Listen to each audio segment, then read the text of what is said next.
We are live. So listen, I need to welcome my Facebook fans, my YouTube fans, my Twitter fans. It ain't about me, it's about you. This is Federal Prison Talk. My name is Sean. I did time in a federal prison, 52-month sentence. I got out 2.5 something years ago, and I started this channel to help people understand about federal prison, people going into federal prison, people coming out of federal prison. And I got a guest today who I've known over a year. He's been calling me. We talk. His name is Frank Sosa. He's about to get sentenced, guys. Check this out. He is living in Tijuana, and the feds have trusted him to be on free trial while he lives in another country. And he has to fly out to go to court dates and stuff. Frank has been kind enough to come on the channel and tell you his pre-trial hell, what it's like, not even knowing if you're going to get probation or 20 years or 10 years. Frank, I'm going to give you Frank. Hey, how you doing? 10 to 20 years.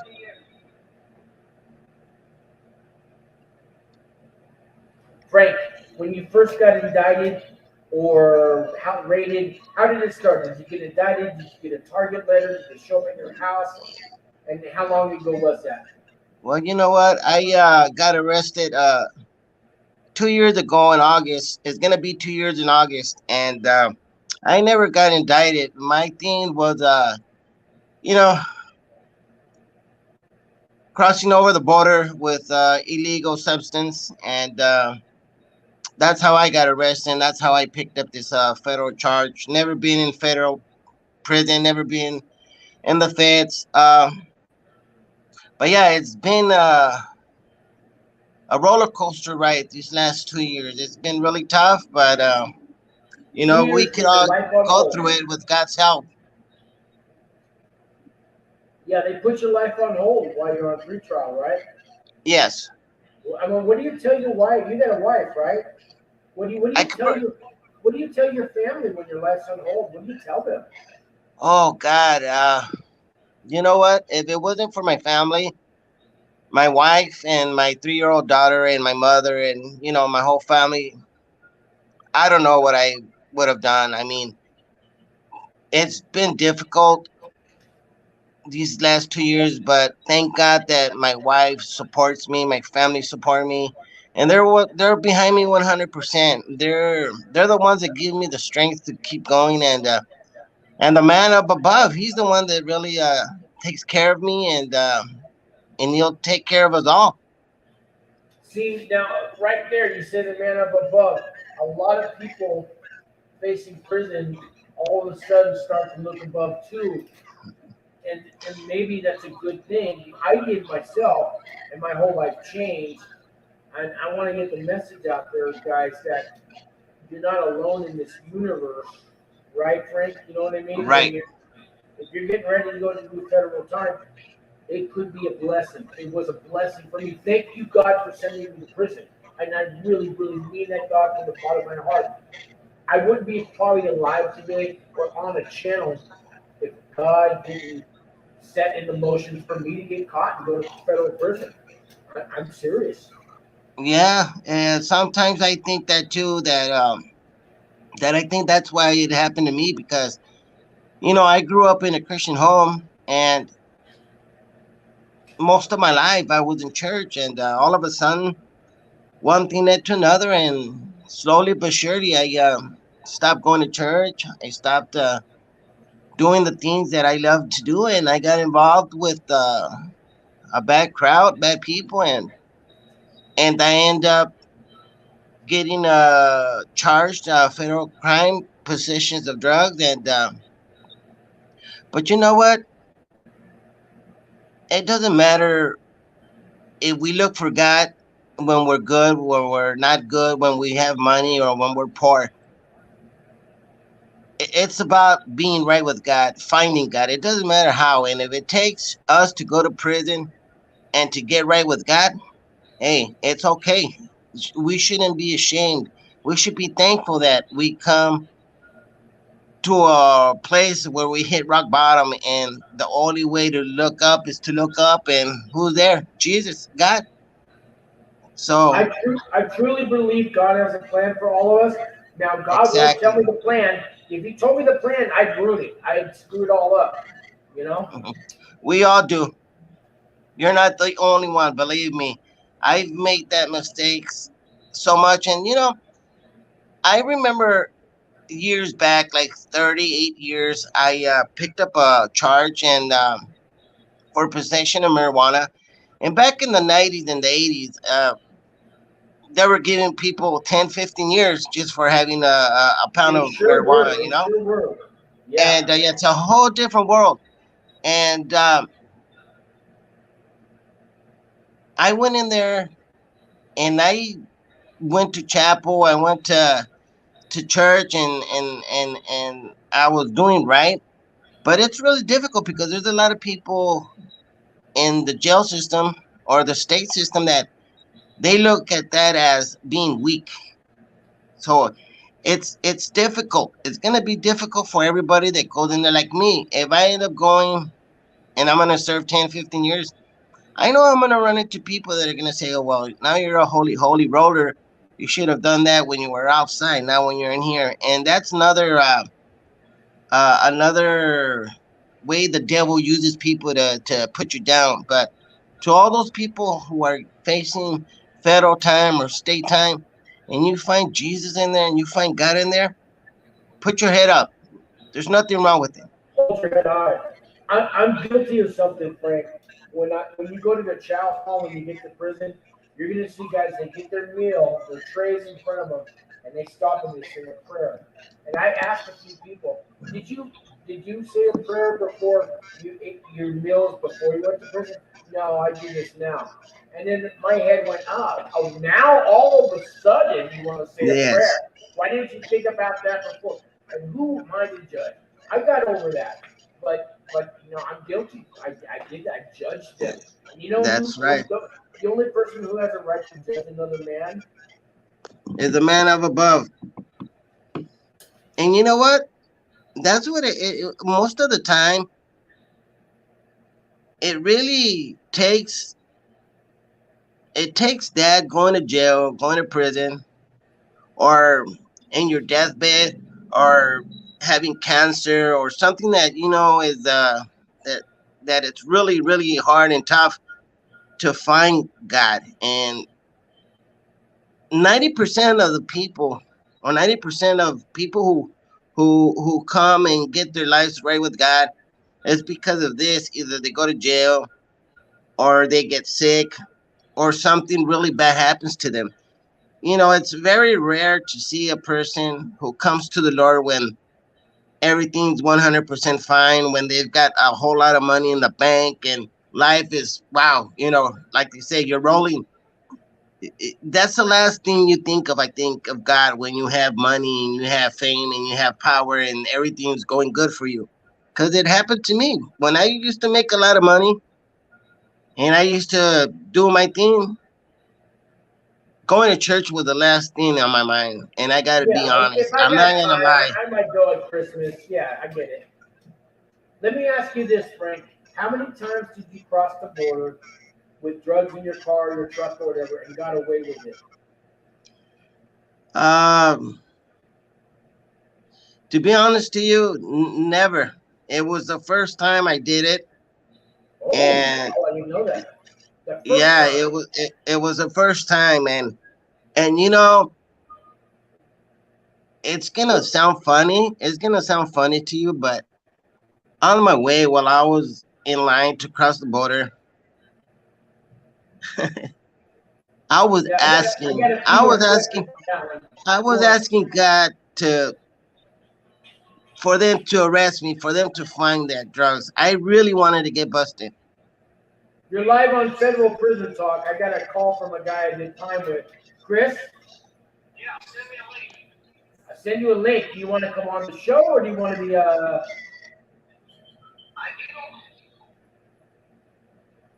he hung I lost him. So that's the guy I did time with. I'll send him a link. Sorry about that. I'm gonna do some live calls here in a minute. So anyways, when you crossed that border that day, were you in a car? Were you in a truck, a I bus? was in my vehicle.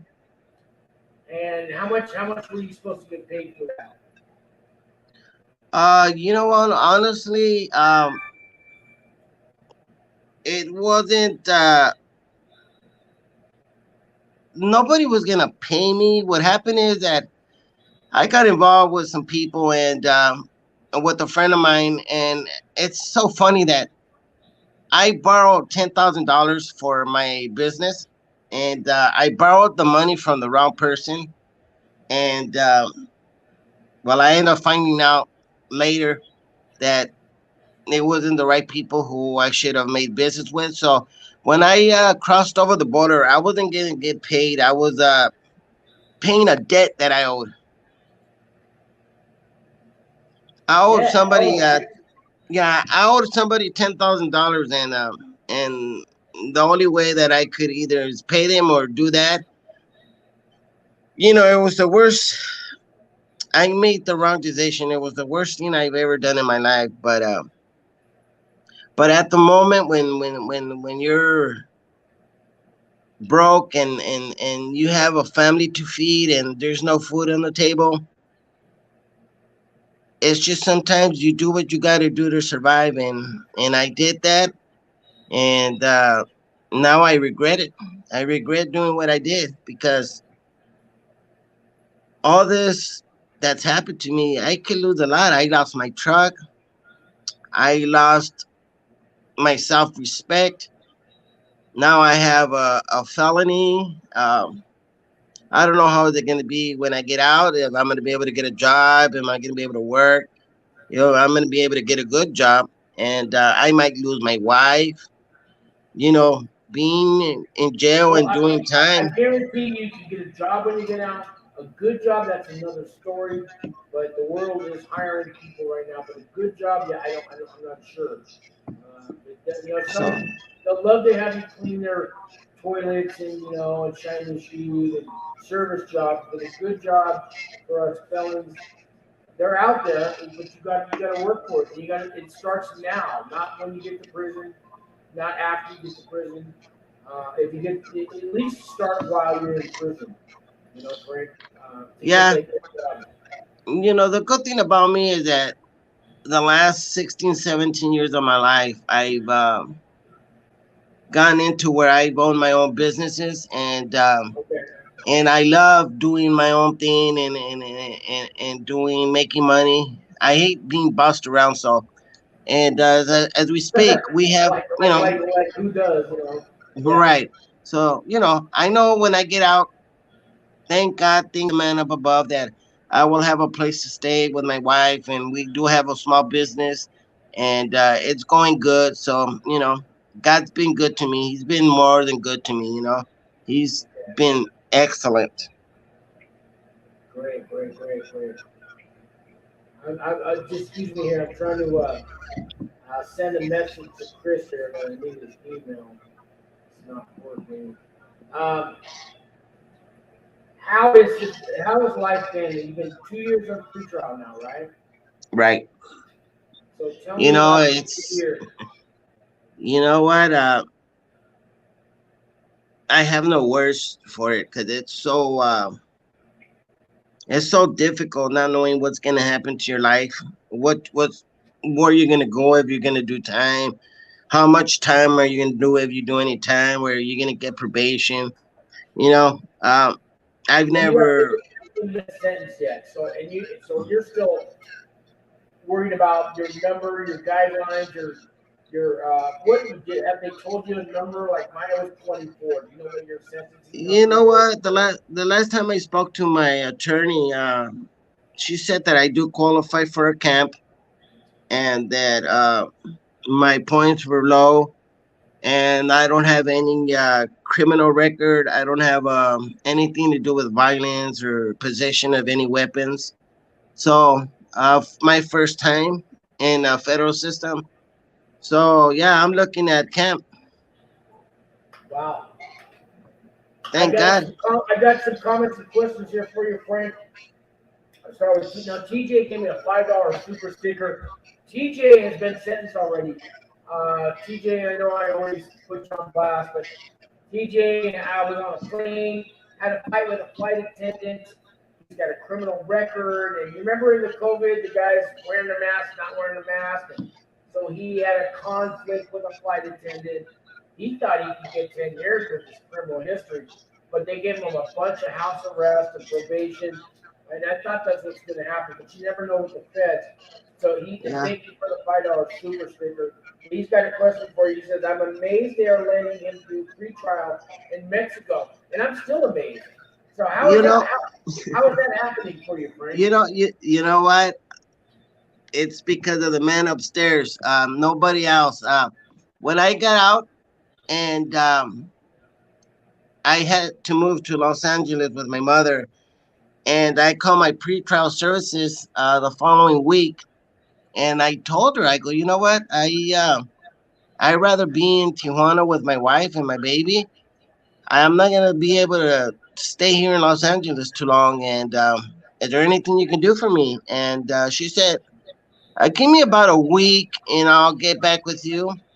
The very next day, the phone rings, and surely enough, pretrial services called me and, hey, Frank, get your stuff. You could go live in Mexico. Wow. I mean, it's unbelievable. I mean, from the get-go, I saw the hand of God move in my case from the get-go. I got another question from you from TJ. He says, Sean, what's his charge? Well, I don't know if it's possession. It was in my vehicle, I guess, crossing over the border. Transportation with, I believe it was 36 kilos. 36 kilos?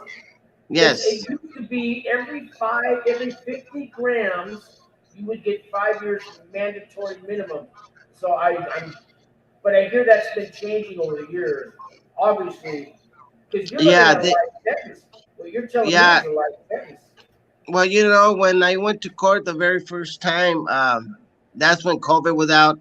We had to do it over the phone, over the TV, and the first charge was 10 minimum, max 20 years. That's what I was looking at. And now you're down to 3, right?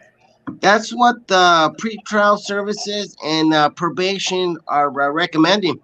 What about the prosecution? Have you heard? Do they agree? Are they fighting that, or how? The federals, that's the same thing. They're offering me 3 years. And you're taking that, right? I'm gonna take it without a doubt. But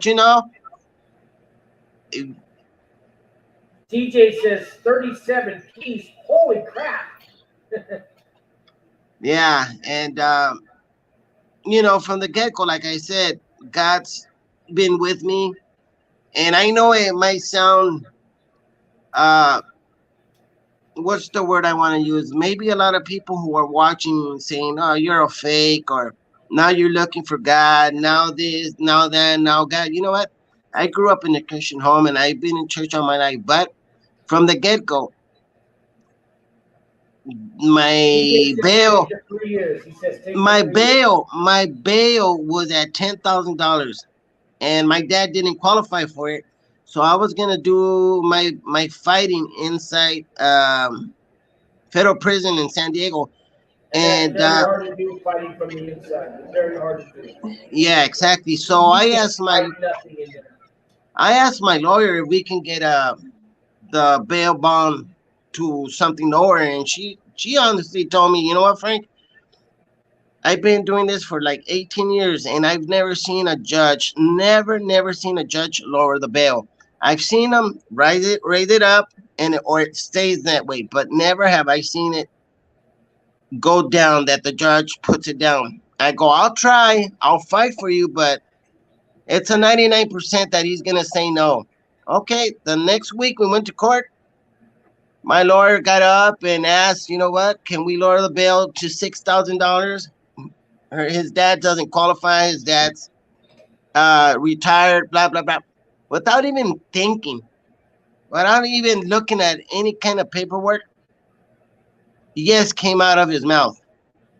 Wow. Just That's like not the that. judge. That's God. I mean, that's God, man. That's and my lawyer. It's gotta be. My lawyer turned around and looked at me with a face that I will never forget. She goes, "Who are you? Like, what a lucky man."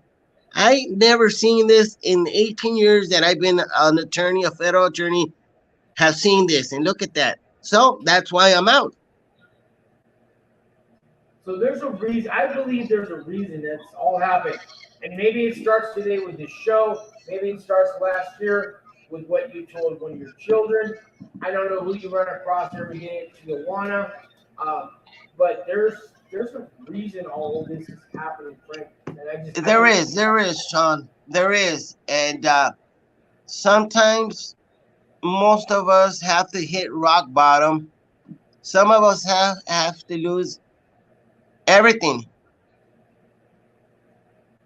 Yeah, I've lost everything more than And once. that's how we that's how a lot of us run to the only man that we can run to is the man up upstairs. And that's what I did. And I don't regret it. And I'm just gonna continue to use my faith and work at it and never let go of God.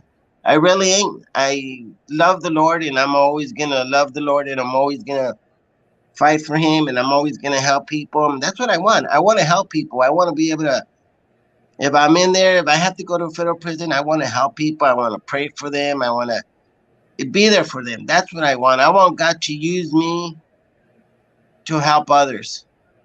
I've got a comment for you and another one from TJ after. But first, I want to let you know, Frank, because I know you want to go to Florence Federal Prison Camp all the time. We had, I think, maybe 14 with a big chapel, and there was probably 14 different religious services every week. Sunday you'd have 5 or 6, but during the week, Bible studies and get-togethers and groups and sit-downs. But we had everything from Jewish to Muslim to Christian to Southern Baptist to Northern Baptist to Lutheran to Presbyterian to Catholic to Mormon. Everything was, and we had 4 different chaplains, and they kind of all covered all the things. And they always had different events and activities and stuff going on during the week. It's not just a Sunday thing. We don't just go around on Sunday and call it a day. And a lot of guys got involved with each other and they help each other. And so if you get to go there like you want to, you'll definitely be there with God. Here's the thing: like Saturday night, those 14 different religions, we all came together every Saturday night, and we had 200 chairs set out, and we'd have a movie every Saturday night. And it was a movie that's out on the theaters and all this. It was a new movie. Wow. And everybody has their chair set up. And it's the only place I had my own chair. And I looked forward to Saturday night. I would show up with the honey buns and the Swiss rolls, and I'd hand them out. And everybody did the same thing. We had drinks, and we all got with the Muslims and the Jewish guys and all the different religions. And every Saturday night, and the movie would come on. And you didn't know you were in prison anymore. And then after the movie, we'd chit chat. And it was yeah, you're making it. So you're making it sound like it. And I'm telling you, if everybody there is a man of God, of their own God, whether it's Allah, whether it's Buddha, whether it's God or Jesus, we all come together on Saturday nights in this prison. And it was the greatest. I mean, I love Saturday. I miss Saturday. I almost wish I have to go there now on Saturday night. I go back, Oh wow! So you're gonna find plenty of people and men of God there. It's funny that I say this, but to be honest to you, I'm looking forward to doing my time there in Colorado. I hear a lot of good things about it, and thank God that I qualified for a camp and not to a penitentiary. They'll normally grant you, when it comes to a camp, they'll normally grant you where you want to go. They don't, as long as it's not full and you're not a gang affiliated person, like if you're a southerner, you can't go there because it's northerners. That's not you. You don't have to leave. I'm sure they'll answer your request. Let's get some comments going here, Frank. So Zephiel says, I'd be cautious. They could turn around and still screw you over. What do you think about that one? Screw me over in what way? Give me more time, or? I think that's what he means. Instead of that 3-year deal, I think that's what he's talking about. TJ says, good luck, brother. No matter what, you will be home before a lot of other people in the federal prison. Thank God. And if they, I've never been to federal prison. This is my first time. I don't know if they can do that, if it's against the law or what. But if that's what they want to give me, I don't see why would they have to lie over it or screw me over. I mean, I don't see any reasons for it. Einstein says, we can't hear you, Sean. Can you hear me now?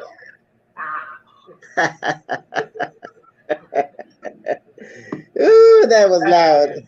TJ says, I guarantee the feds are watching you and monitoring who you are in contact with. They want to know where all them keys came from. If they are monitored, if they are doing that, they're never gonna find anything because I'm not affiliated with nobody. I don't know anybody. I don't hang around with dope dealers and cartel members. Let me ask you this: I don't know anybody. Are you a paisa? You know what a paisa is? Yeah, I'm a Mexican. Yeah, I'm a Mexican. Because when you get to the camp, half of them is paisas, and they're gonna want you to join up with them. Well, I'm not a gang member, so. At least in the camp, they're good guys. I don't know about the paisas in the penitentiary. Well, you know what? I'm not a gang member. Drug mules, smugglers, and they're lower on the chain, but they got caught up, That's what happened to me. I just, got caught up, and I was paying a debt that I owed somebody $10,000, and I had to pay them one way or another. But what's funny is that when they first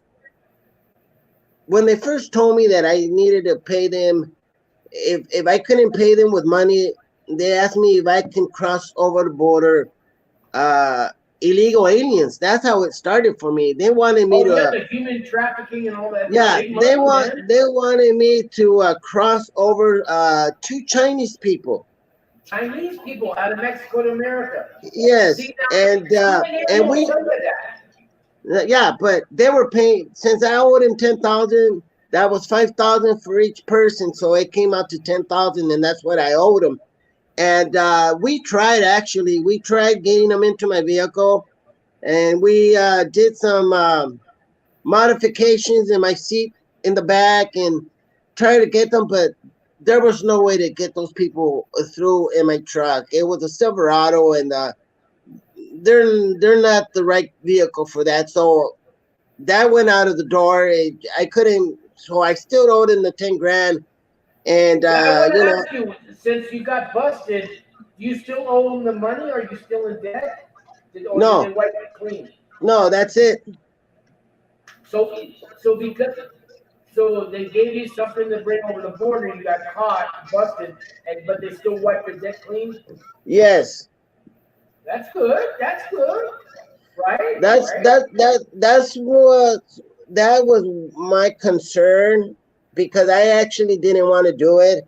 I actually went to Mexico for weeks at a time, and actually the month that I crossed over with that in the vehicle, I happened to stay in a hotel room here in Tijuana for a whole month, me and my wife and my baby, just so they can think that I moved away from my house. thinking that, you know, if they see that I'm not there anymore, they will stop bugging me. And it didn't work. That didn't work, huh? It didn't work. And I talked to them, and I go, okay, what if I get busted? What if something happens? How am I going to pay you? How am I going to pay you guys? And you know, I'm going to be in jail. And that's the first thing they told me. If you get busted, if you get caught, then you don't owe the penny, and you lose your vehicle, and we lose our merchandise, but you won't have to pay us anymore. And that's what happened. You know what? I'm actually kind of surprised that they act that way. So the cartel, is it cartel? I mean, well, I don't know. You know what? I don't know. Well, we both know that it was from a cartel, the drugs, but I don't actually know who the people were, because I didn't get the money directly from the source. I have a friend that I met here in Tijuana, and I've been a friend with him for about over 10 years. Really good friend, really good guy. Always at the house, and I would go to his house and, you know, eat dinner and carne asada on the weekends. And on the weekend, like it. And yeah, and you know, he asked me. He told me one day we were talking about other things, and he goes, "If you ever need money, man, you know, I'll lend you money, or I know somebody who lends money out with the low interest rate and blah, blah, blah." And I go, okay. So one thing led to another. And finally, I needed to buy some merchandise for my business. And it sounded easy. I go, okay, you lend me 10 grand. I'll give it to you in so much time. I got to pay this. And it all came down with my friend. I never met anybody. I never got to know who the people were until I couldn't pay them. And they actually found out where I lived. They made my friend tell them where I lived. They found out where you lived. That's well, the thing is that my friend didn't want to. Your wife and kid are worried, right? Well, yeah, they're not here anymore. They're far from here. Why are they far from here? Is that to keep them safe? You know, I don't like to take risk, and I'm sure not gonna take a risk on my family. I'm not gonna leave them here with all this going, you know, because they might end up saying, "No, we're gonna get you, man. Forget about the debt, and no, you're gonna pay us." And you know, all those things come to my mind. What if they say no? Well, you know what? He's gotta pay us. What if they? What's the word I want to use? What if they change their minds? And what if they do come looking for me? You know, what if they come and I'm not here?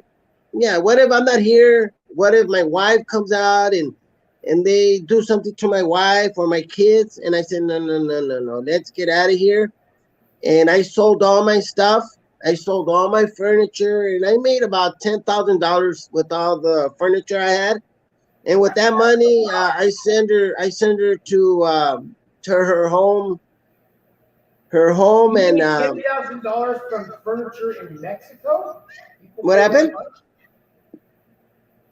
What happened? That furniture from Tijuana, from Mexico. I sold it here in TJ, yeah. And people pay that much money in Tijuana for furniture? Yeah, because I had a lot of furniture. I had washing machines. I had refrigerators. I had a big stove, big refrigerators, sofas, and 3 bedroom sets, 5 TVs in my house. I mean, my house was nice. I had all the top furniture. Yeah. Hey, Wendy's in the house. I want to say, hey, Wendy, Sean Whalen, I'm going to get to your comments. He's from Ireland. Wendy's got a little YouTube channel, Wendy, and you know, Wendy, we want to promote your channel too. Thank you guys for tuning in. I'm sorry, go on. We'll get caught up in the comments when you're done here, Frank. What was that? I could barely hear you. Oh, I guess, how about now? I said Wendy is in the house. Wendy has a YouTube channel, guys. So I want you to check out her channel. It's called Baby Girl Wendy. And then Sean Whalen, he's from Ireland. And I lived in Ireland for a couple of years when I was a kid growing up. So thank you guys for coming in. And let me get caught up on the comments. Can you hear me now, though? Yeah, I can hear you with a little echo, but yeah, we can hear you. I'm working on that. TJ says, I guarantee the feds are watching you. And we already did that one. Let's see. There is no guarantee in the federal system. You think? We know that one, right, Frank? Yeah. Zephy L says, and Zephy L, are you a pessimist? Because he's got some negative things. But he says, yeah, you could have an agreement with the prosecutor, but the federal judge could come back and say, you're going to the 88 warrant for 30 years. Zephy L, I love you, man, but you're on the channel a lot, but you know, we don't want to hear that, and I don't think that's going to happen. You're absolutely right, though. What do you think, Frank? You know what? Everybody has their own opinion, and what could I say? I'm just leaving it all up to God. You know, I'm gonna put it all in His hands, and I know He's gonna take care of me. And to be honest with you, I really, in the bottom of my heart, think I'm gonna walk away out of that courthouse with probation. And I don't think I'm gonna do it. I don't want to be first to bubble. You got a three-year plea deal, and you're hoping for probation. I used to think like that, Frank. Well, I hope so. Maybe 2 years, Frank. I think they're going to give you some time. You know, if they give me, I got to be realistic with you. Yeah, if they give me 2 years, 3 years, 4 years, 5 years, that's fine. But one thing that I remember now is that about a year ago, or less than a year ago, I had to go in to see my lawyer in probation, and my lawyer was trying to fight this. I don't know what's it called, Sean, but it's where they can't give me more than 10 years. Yeah, it's called something too. I got you. I qualified for this. So no matter what happens, because like I said, my case was minimum 10 years, max 20. And my lawyer said, they can give you 15. They can give you up to 20 years if you wanted to. Or you can give you 10, 5, 3, whatever the judge. But there's guidelines. But my lawyer came out with, I don't know what's it called at the moment, but the prosecutors and the federals signed a document saying that, or the judge, that he cannot give me more than 10 years. Okay. Frank, what I want to do for you is I want to do this thing I do. It's called role play. Now, I know we've been going on the Facebook, on the video chat. So one day before you go to sentencing, I'm going to be the judge, and you're going to be, the defendant, and you're going to plead. So you get 5 or 10 minutes to talk to the judge right before he says 20 years or 5 years or probation. We're going to role play. I'm going to be the judge, and you're going to be the defendant. Then we're going to switch roles, and you're going to be the judge, and I'm going to be the defendant. And we're going to play out different scenarios.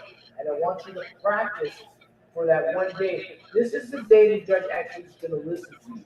Right now, all he's heard guilty, not guilty from you. Yes, Your Honor, I agree. But he hasn't heard who you are. So he's got a pre-sentence report, everything, your life history. Right before you get sentenced, you get 5, 10, 20 minutes. Don't take 20 minutes. Keep it less than 10. But this is your chance to say who you are. Now, you're not accepting an award for all the good things you've done in your life. This is not the Emmys. This is not the Grammy. You pleaded guilty and you're going to get some time. But this is the chance to tell the judge, Your Honor, yes, I did these crimes. I smuggled drugs across the border. I've been on pre-trial for 2 years. Since then, I've seen the error in my ways. This is what I've done to change. I'm feeding homeless. I'm whatever you're doing.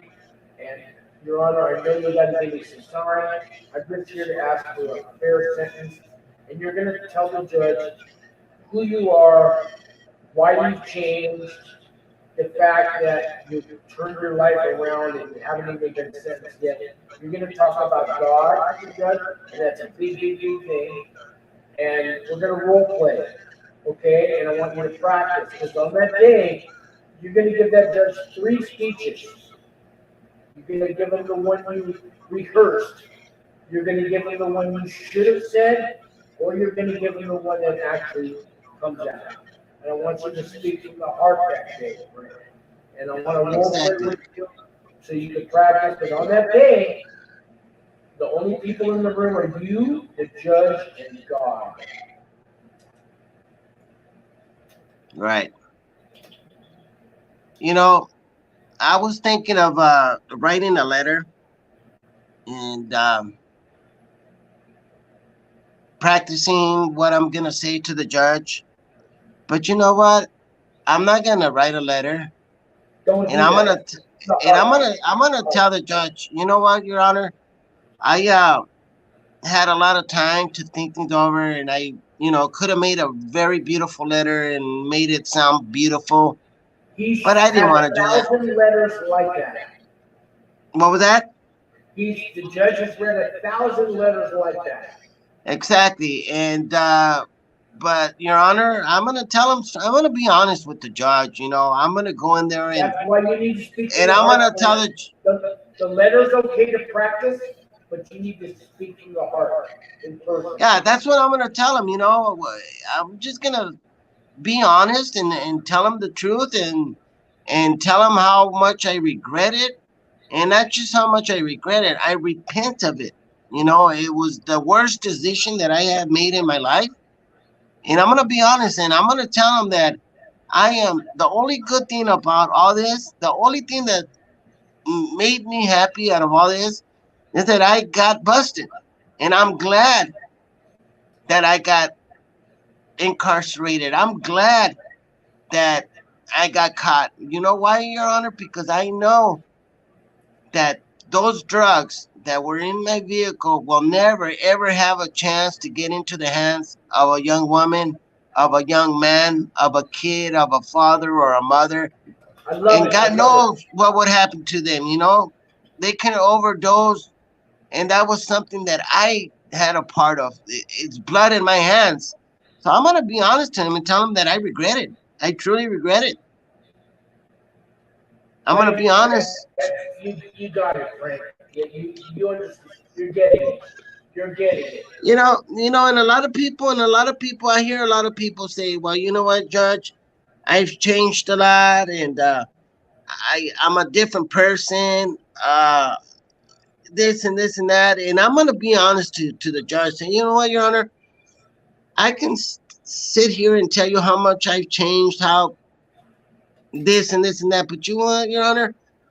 If you see my record, I've never been in trouble with the law in over 38 years. I got to stop you there. Don't go there. Don't go there with the judge.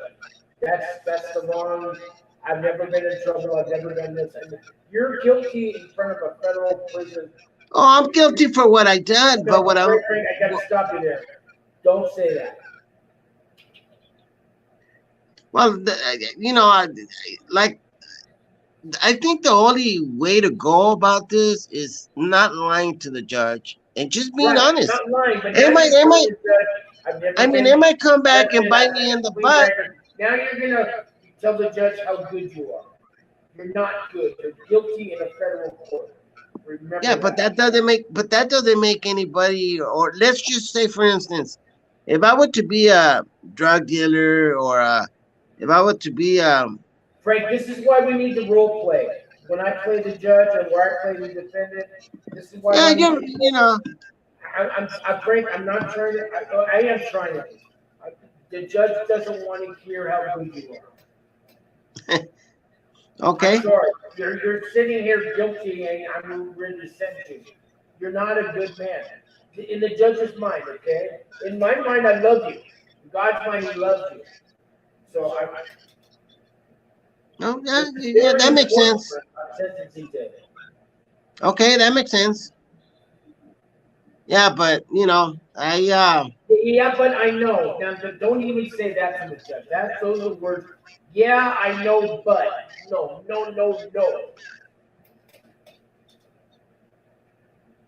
Okay.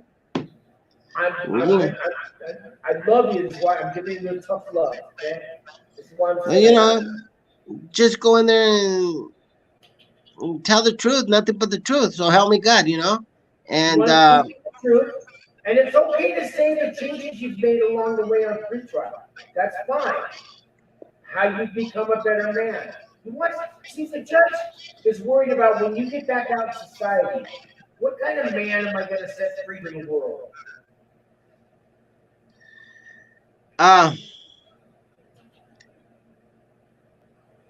You know, Think about that. What kind of man am I going to set free to the world when he gets out of prison? How long should I give him? Be the judge. What would you do? Well, I would judge the person for what the crime that he's committed, not what he hasn't done. What would you do? What would you give yourself? If I were the judge, I would only. I got you thinking right now. I would only think I like this. I got you thinking. You know what? Yeah, you got me thinking. Yeah, a lot. But if I were the judge, why would I want to? Yes, why would I want to? There you go. You got me. You got me. Think about that. Yeah. Did I wake you up a little? I hope I did. Yeah, it sure did. It did. Good. Yeah, it made me think. You know, I don't have to say a whole lot. I think less is more. Now you're getting it. And just go in there and say, you know what, Judge? I'm not the same person that I was. I made a bad mistake, and I'm sorry for it. I've heard that before. You got something else for me, Frank? What was that? Blah, blah, blah. I've heard that before. The last 3 guys told me that. You got something new for me, Frank? Wow, I didn't think it. Good. I didn't think it was gonna be this hard, man. Yeah, well, you know what? This is the day that's gonna change the rest of your life, Frank. Wow. I hope I'm getting through to you.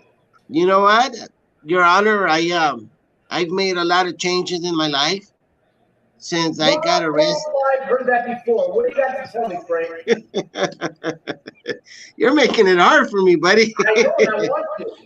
This is the day you'll never forget. This is the most important day of the rest of your life.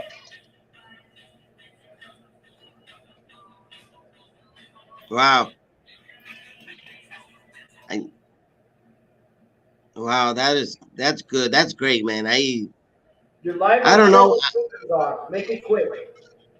No, I didn't answer. You didn't answer. Wow. Yeah, Frank, this is the most important day of your entire life. The most important day of your entire life.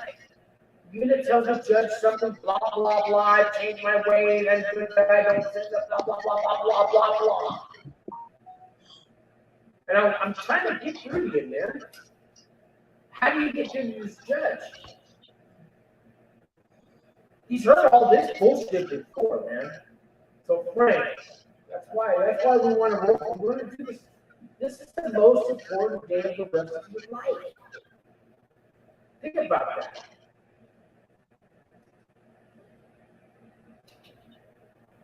Wow. Good. I'm getting through to you. Thank God. You know what? I'm blacked out. I don't even know what to say. Good. I don't know what to say, Sean. Good. Wow. Perfect. So now when you do talk, it's going to be from the heart. I'm glad this is happening, Frank. You need to wake up call. I'm sorry, but a tough love. I love you, buddy, but I want you to get the best possible sentence. And blah, blah, blah, blah, blah to the judge is not going to work. Could I ask you a question, Sean? Yeah. What did you tell the judge when you were in Here's what I did. I had a letter all written out. And I had a big fancy speech, and I took the letter and I ripped it up in front of the judge. And I didn't even know I was going to do this. And I threw it out in the audience to the prosecutor, whatever. And they said, Judge, forget all that. Your Honor, look. I had 3 people talk to me and they wanted probation. I said, don't give me probation. I need to be punished. Okay, I'm here to get punished. I said, I'm ready to do time. I don't want to do 20 years, Your Honor. I don't want to do 10. But I'm ready to do some kind of years. And I said, yeah, I've been in a couple of drug residential programs. I've violated probation. I gave a 30. I deserve to be punished just for that, let alone my crimes here tonight. You know, and I made a big speech, and I told the judge, you know, give me some time. But here's what I've done. You know, on Friday nights, we go down to homeless camps. We hand out sack lunches and socks, and we do this every Friday night from a band, from the church group that I'm involved with. I volunteer at AA at the central office at AA in Oakland. I answer phones. I put pamphlets together. I do all this stuff every Friday. I go to AA meetings every week. I'm off the drugs. I'm getting sober. I'm doing this. I'm doing that. You know, being homeless. I said, but you know what? That's what a regular person should do anyways. So they don't even give me credit for that. Right? And that's how I started. And I said, I'm here to be punished. Please take a look at what I've done. I'm trying to change, Your Honor. And when I get out of prison, I swear to God, I'm going to keep changing. And I am. I'm here on the channel. I kept changing. And the judge said, you're complicated. You're very complicated. I can give you 72 to 90 months right now. I can give you as low as 60. I'm going to give you 52 months. The prosecutor raised that week. You can give him 60. Don't give him 52. I'm going to give Sean 52 months. And I was so blessed. And that was my sentencing day. That's what happened with me. Wow. Can you relate? That's great. That's what was your minimum? My minimum was 72 months. I got 52. It was 70 months. I got 52. So they took like 2 years off. Yeah, I did a lot to change the way I did a lot to change. I haven't even said, the judge told me, I haven't even sentenced in prison yet. You've shown me you changed your ways, because I had everything on paper too. You know, I also volunteered at a food bank. I did all these things to help the community justice. Well, that's what we want every citizen to do, volunteer. So why should I give you any credit? Because you're a food bank, you feed the homeless. That's great, but you know, normal people do that. What makes you different? You know? And the thing is, what makes me different is I'm a criminal and I've changed my ways. And now I feed homeless. Normal people were the criminal. They were just normal people. That's what makes me different. Wow. You know, Sean, when Because yes, you could get 1 year in prison. You know, Sean, I understand. When you're full of bullshit. You know what? I understand everything. 20-year boys, the way you're talking to him, okay? So he knows if it's fake or he knows if it's real. But you know, Sean, I'm not saying that I'm a angel or that I don't make mistakes or that I'm the best person in the world. No, nothing like that, Sean. You know, I used to live in Los Angeles until I was 30 years old. And that's why I moved from Los Angeles to San Diego to get away from the drugs, from the gangs, and from the violence, and from alcohol and smoking and using drugs. And I moved from Los Angeles to San Diego to get away with that. And the last time I got arrested was back in 1990. And I did 1.5 years in state prison for possession of cocaine. and they gave me 2 years, and I did a year in Delano State Prison. It's been over 10, 20, 35, 30 something years that I've not been in trouble. I stopped drinking, I stopped using drugs, I stopped smoking, and I changed my ways. I actually changed my ways many years ago. And that's why I guess I said what I just said to you, even though that's not what I'm going to say anymore. But, you know, everybody needs to change. Everybody has an attitude to change. We Hey, daily have something to change we're in on our Federal lives, Prison Talk Live. Sorry. you know, and that's why when I was going to tell the judge, you know what? Hello? I know you called earlier. You want to say a word to the audience?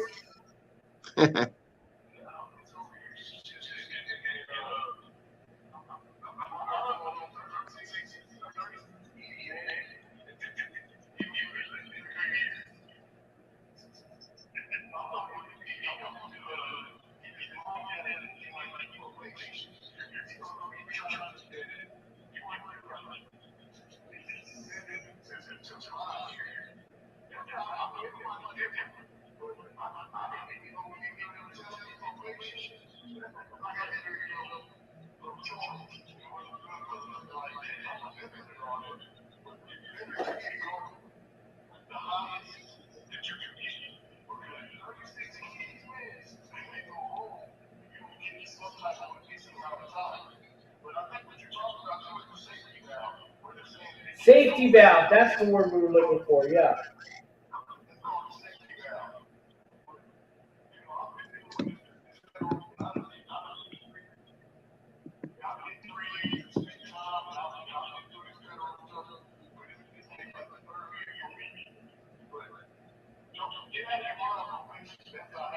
It's not happening, Frank.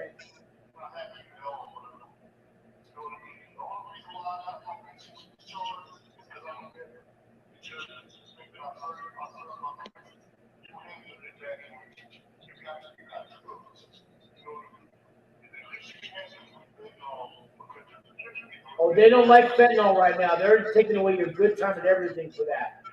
Yeah. You can't even get in RDAP now with fentanyl, believe that or not. And that's a drug program.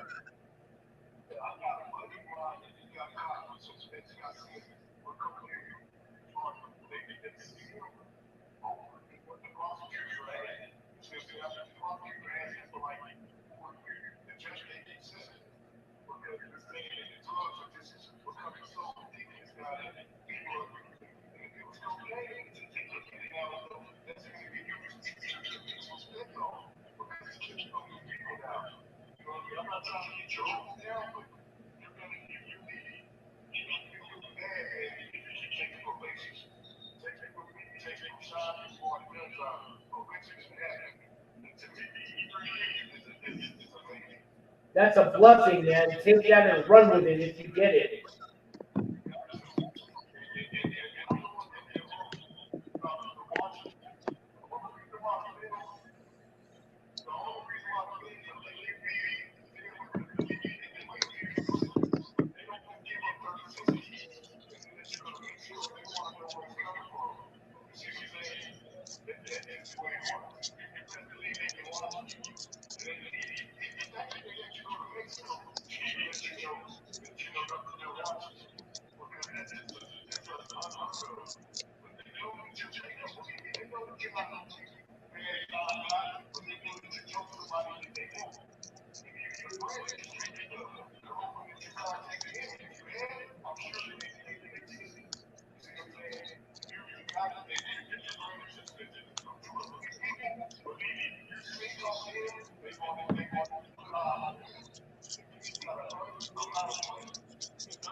Thank you, TJ.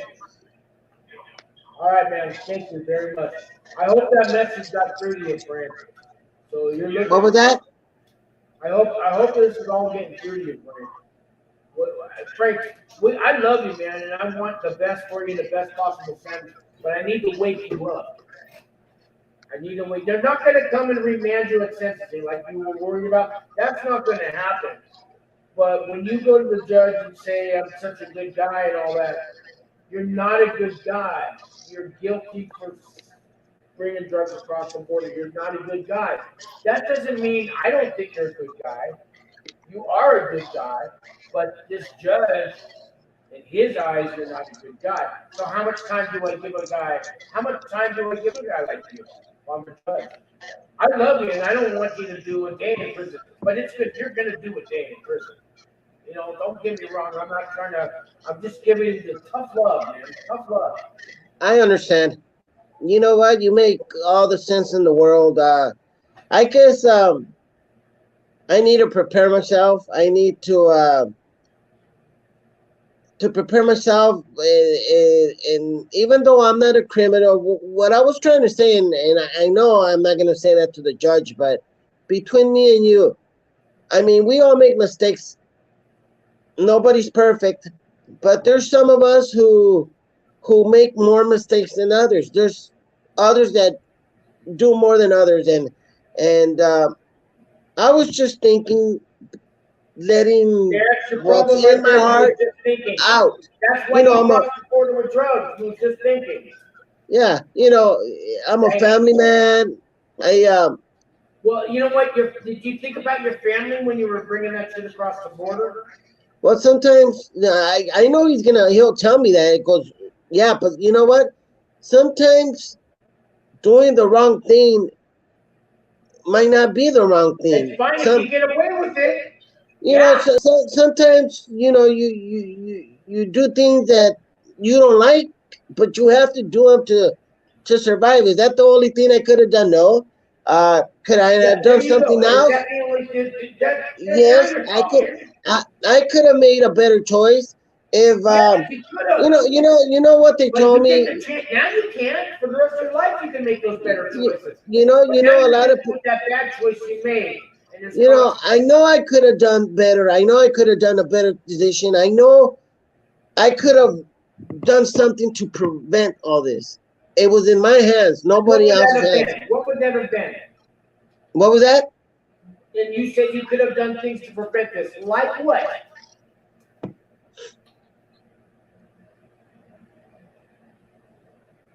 I could have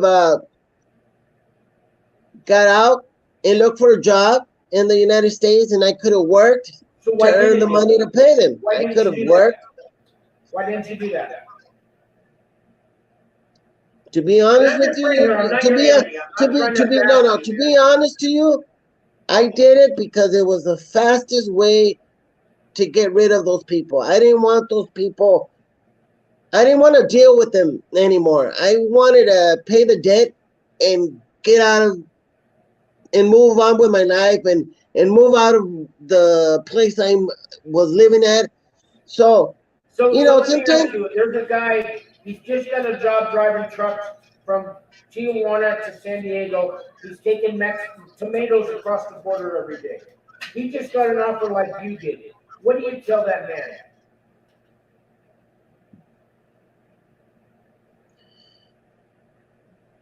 Not to do it. I would tell him to think. I get that.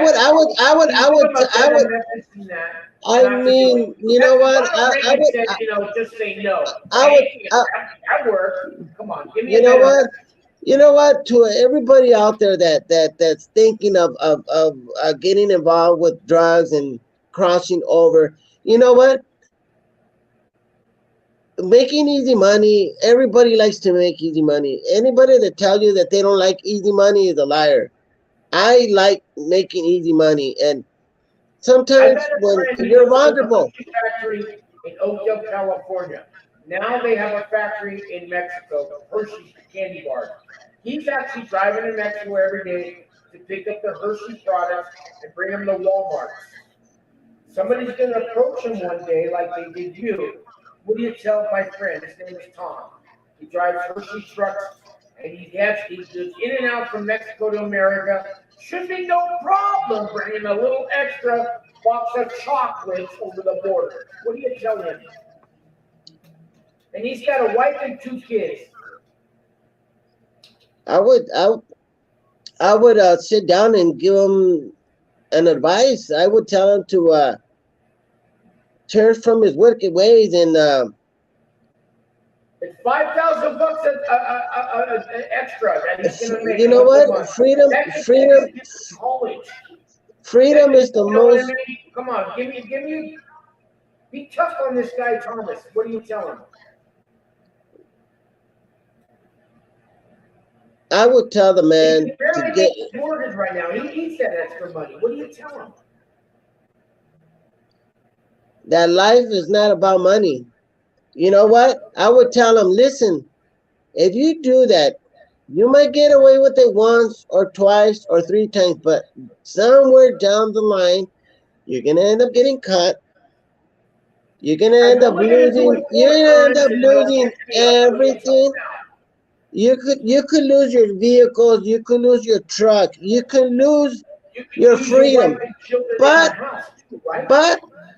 the only thing that's most important is your family, your wife, your kids. You'll lose them. You're putting them in danger. To make easy money, you're putting your family, your wife in danger. You know how rough it is here in Mexico? If you don't pay them, they'll pick up your kids, they'll pick up your wife, and they'll kill them, and they'll leave you alone just so you can suffer. It's not worth it. It is not worth losing your wife, losing your kids. You know, there's always a way out of every situation, but you know what happens? We don't think things twice or 2 or 3 or 4 or 5 times. We like the easy out. We like the easy road out of our problems. And we need to learn to be what's the word I want to use? It takes balls. It takes a man to get up every day at 4 or 5 in the morning and go work and earn honest living. We don't need to make money. That easy money, the way you make it real quick, it goes out of your hand just the way it came to you. But when you work and you wake up every day, week by week, month by month, year by year, God, you live so happy. You have your wife, you have your kids, you don't put nobody in danger, and you're gonna have your freedom. But over $5,000, you're going to lose your freedom for 5, 10, 15 years, and then losing your wife. Your wife's not going to wait for you for 5, 10 years. She's going to end up going with somebody else. And what's going to happen with your kids? They're the ones that suffer. I would tell them to think things over 10 times or 20 times before they do anything like that. It's dumb. It's wrong. It's not worth it. Life is too short to throw away 5 years or even one day. Life is too short for us to throw away for money. I would tell them that they should give their lives to God, turn away from their wicked ways, and trust in the Lord. Trust in God, that God will find a way for you to make a good living, to get you out of your problems. God will always be there for you. He'll never leave you, nor will he forsake you. But what I did was wrong. What I did was the worst possible thing that I could have done. I could have done something else. And if I could go back and change it, I would change it. I would have ever. You're talking. That's what the judge wants to hear. I would have never have done that. If I had the time to go back, you know what? My lawyer told me, you know that you have cousins who are police officers? Really? And I looked at her and I go, what do you mean, police officers? Frank, we know everything about you. We know all your Yeah, family. we've done a thorough background check on you. They know whom your cousins. Who did you call for Christmas? Look at these phone records. So they know I have cousins in Los Angeles who are detectives. One of them is a sergeant. I got like 10 cousins who are sheriffs in San Bernardino County. What the fuck? What are you gonna do? You should know better. You got all those Yeah. people in your family. You know what? They tell me, why didn't you go and talk to them? Why didn't you go tell them what was going on? They might have been able to give you money. They would have probably come up with the money so you could have paid it. But you know what? My ego as a man, Ego. That's it. made me do this. Your pride again. My pride made me do what I did. I could have gone to my cousins and say, you know what, man? I found myself in this situation. I shouldn't have done it. I made a mistake, and I feel bad about it. I will never do it again.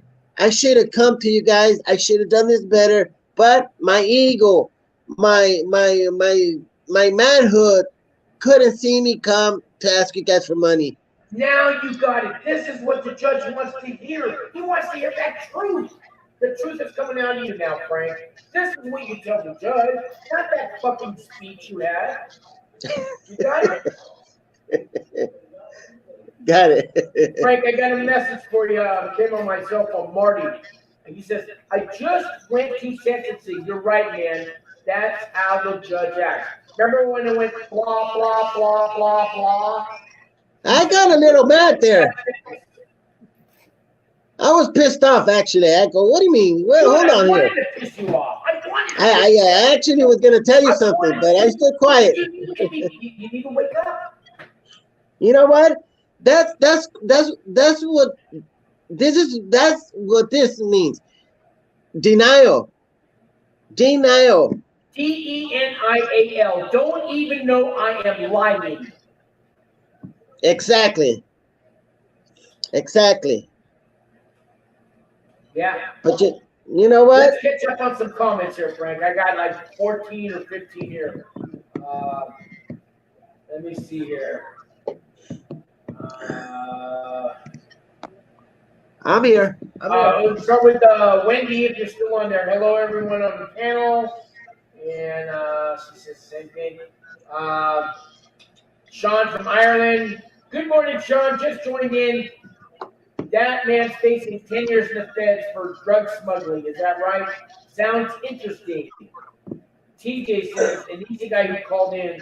I'm not trying to be mean or be funny, but Frank, I'm surprised you're still alive. It's a blessing God is really watching over you, brother. Maybe a tough love, Frank. Sean says, hi, Wendy. Love, respect, Dublin, Ireland. Wendy says, I'm not that Wendy that has a channel that you all watch. I am baby girl Wendy. Okay, Wendy. Great. Sorry about that. Hey there, Sean Whalen. Always a pleasure to see you, my friend. Now they're talking with each other. I got some safety valve that's 10 to line. Doing time with Big Weeby. He says, hey, everyone, stopping into the show. Some love. And he says, hey, Frank, I hope everything works. It's best for you. Thank you, bro. Appreciate it. God bless. Sean says, Sean, your sound is echoing. You make, and it's very, very bad. Sorry. I'll work on that. Too late to fix it now in the show. 3-year sentence on getting caught with 36 keys. I'm not sure. I can't believe, but I hope that Sean, he just called in. Let's see. Jerome's somebody I don't recognize. This don't sound right. It was 30. I think. Some people are going to think that you snitched, Frank. It was 3 keys, though, not 36, right? What was that? 3 keys, not 36, right? No, it was 36 pounds. I'm sorry. It was 6 pounds. It wasn't 36 kilos. It was 36 pounds. It was like 16 something kilos. That's still a lot, and a lot of people, Frank, they're gonna think that you're snitching on somebody. Yeah. Guys, I need to tell you, today's world in the courtrooms, That's not a lot of weight. It used to be a mandatory 5-year minimum for every 50 grams. That's all changed, guys. Okay, Trump had a lot to do with that. I hate Exactly. Trump, but that First Step Act had a First lot to step do back. with 25 years for crack cocaine, and the same guy getting 5 years for powder cocaine. That First Step Act that Trump passed, whether you're a Trump fan or not, now you get busted with a truckload of meth or coke. You don't get as much time. You can You hate know, Trump all you want, but thank him for the sentencing, okay? you know, I'm you know, just you, saying. you know what, Sean? I'm gonna make a comment on that with somebody saying that I might be snitching and this and this and that. Yeah. If that would have been the case, believe me, I wouldn't have been alive 2 years. These people here in Tijuana know You're dealing everything, with cartels, so and these they guys don't play. They don't play. You know, I'm telling you, I don't know them. I'm telling you, I don't know nothing, but I might know a lot, and I might not. So you know, believe me, they know. They know. And what I wanted to say that when I was in downtown San Diego, I was there for like 2 months before I bailed myself out or my family. I heard so many stories about people getting busted with. I had a guy in there that got caught with 50 kilos, 50 kilos, okay, not pounds, 50 kilos of cocaine right when COVID hit. Yeah. They didn't even arrest him. They let him go home. Wow. Can you hear me now? Yes. Okay, I got my echo gone. It's a little too late in the show. I figured out the And, button. and, Go and on. let me tell you, this guy got caught with 50 kilos and they made him go through secondary and he went through the x-ray machine. They saw the drugs there. They didn't arrest him, but they did follow him home. Undercovers followed this guy home. And he knew they were following him. And the next day at 4 or 5 in the morning, they came in, raided his house, and got the car and everything. He Wow. got out on bail. He got out on bail. And you know how much time they gave him for How much for time they give him? 50 kilos? That Two would be a life years. sentence. That should be a life 2 years. 2 years, man. And And he never he didn't snitch I on go, nobody. 2 years? Are you kidding Yeah. me? And he wasn't a snitch. And I hear a lot As of long things. as it's not fentanyl, they're lowering the sentence. Yeah. Yeah. Believe me, if I was a snitch, I wouldn't be here talking to you right now. Yeah. I know. I get it. You So know, I you know, finally I got the don't know. mic working, guys. I figured out the right button. So You I've know, been I getting don't know. messages on my phone that my echo and everything else. So I got it fixed now. A little too Yeah, late. I don't know why people always think that people are snitches. You know, I even told my lawyer one day. I You told her, gotta hey, wonder the guy who asked that question. Why is he asking? Because is he thinking about snitching? I mean, you gotta wonder. You just gotta wonder. nah, not me. No, That's I know that. you. I know. That's never come. That's not even crossed my mind. You know. And then you I deal with would. the cartel. You snitch on the cartel, you're a fucking dead man. You know what I mean? Right? Exactly. Am I right? And exactly. And they know where my family live in Yeah, L.A. you got family and everything else. You're not talking about. You're not talking. You're not. I know. Oh no. I get it. But you know, Let's people catch are up gonna to some be comments. how they are, Sean and from Ireland says, "Big Weedy, good morning." We don't need to know about that one.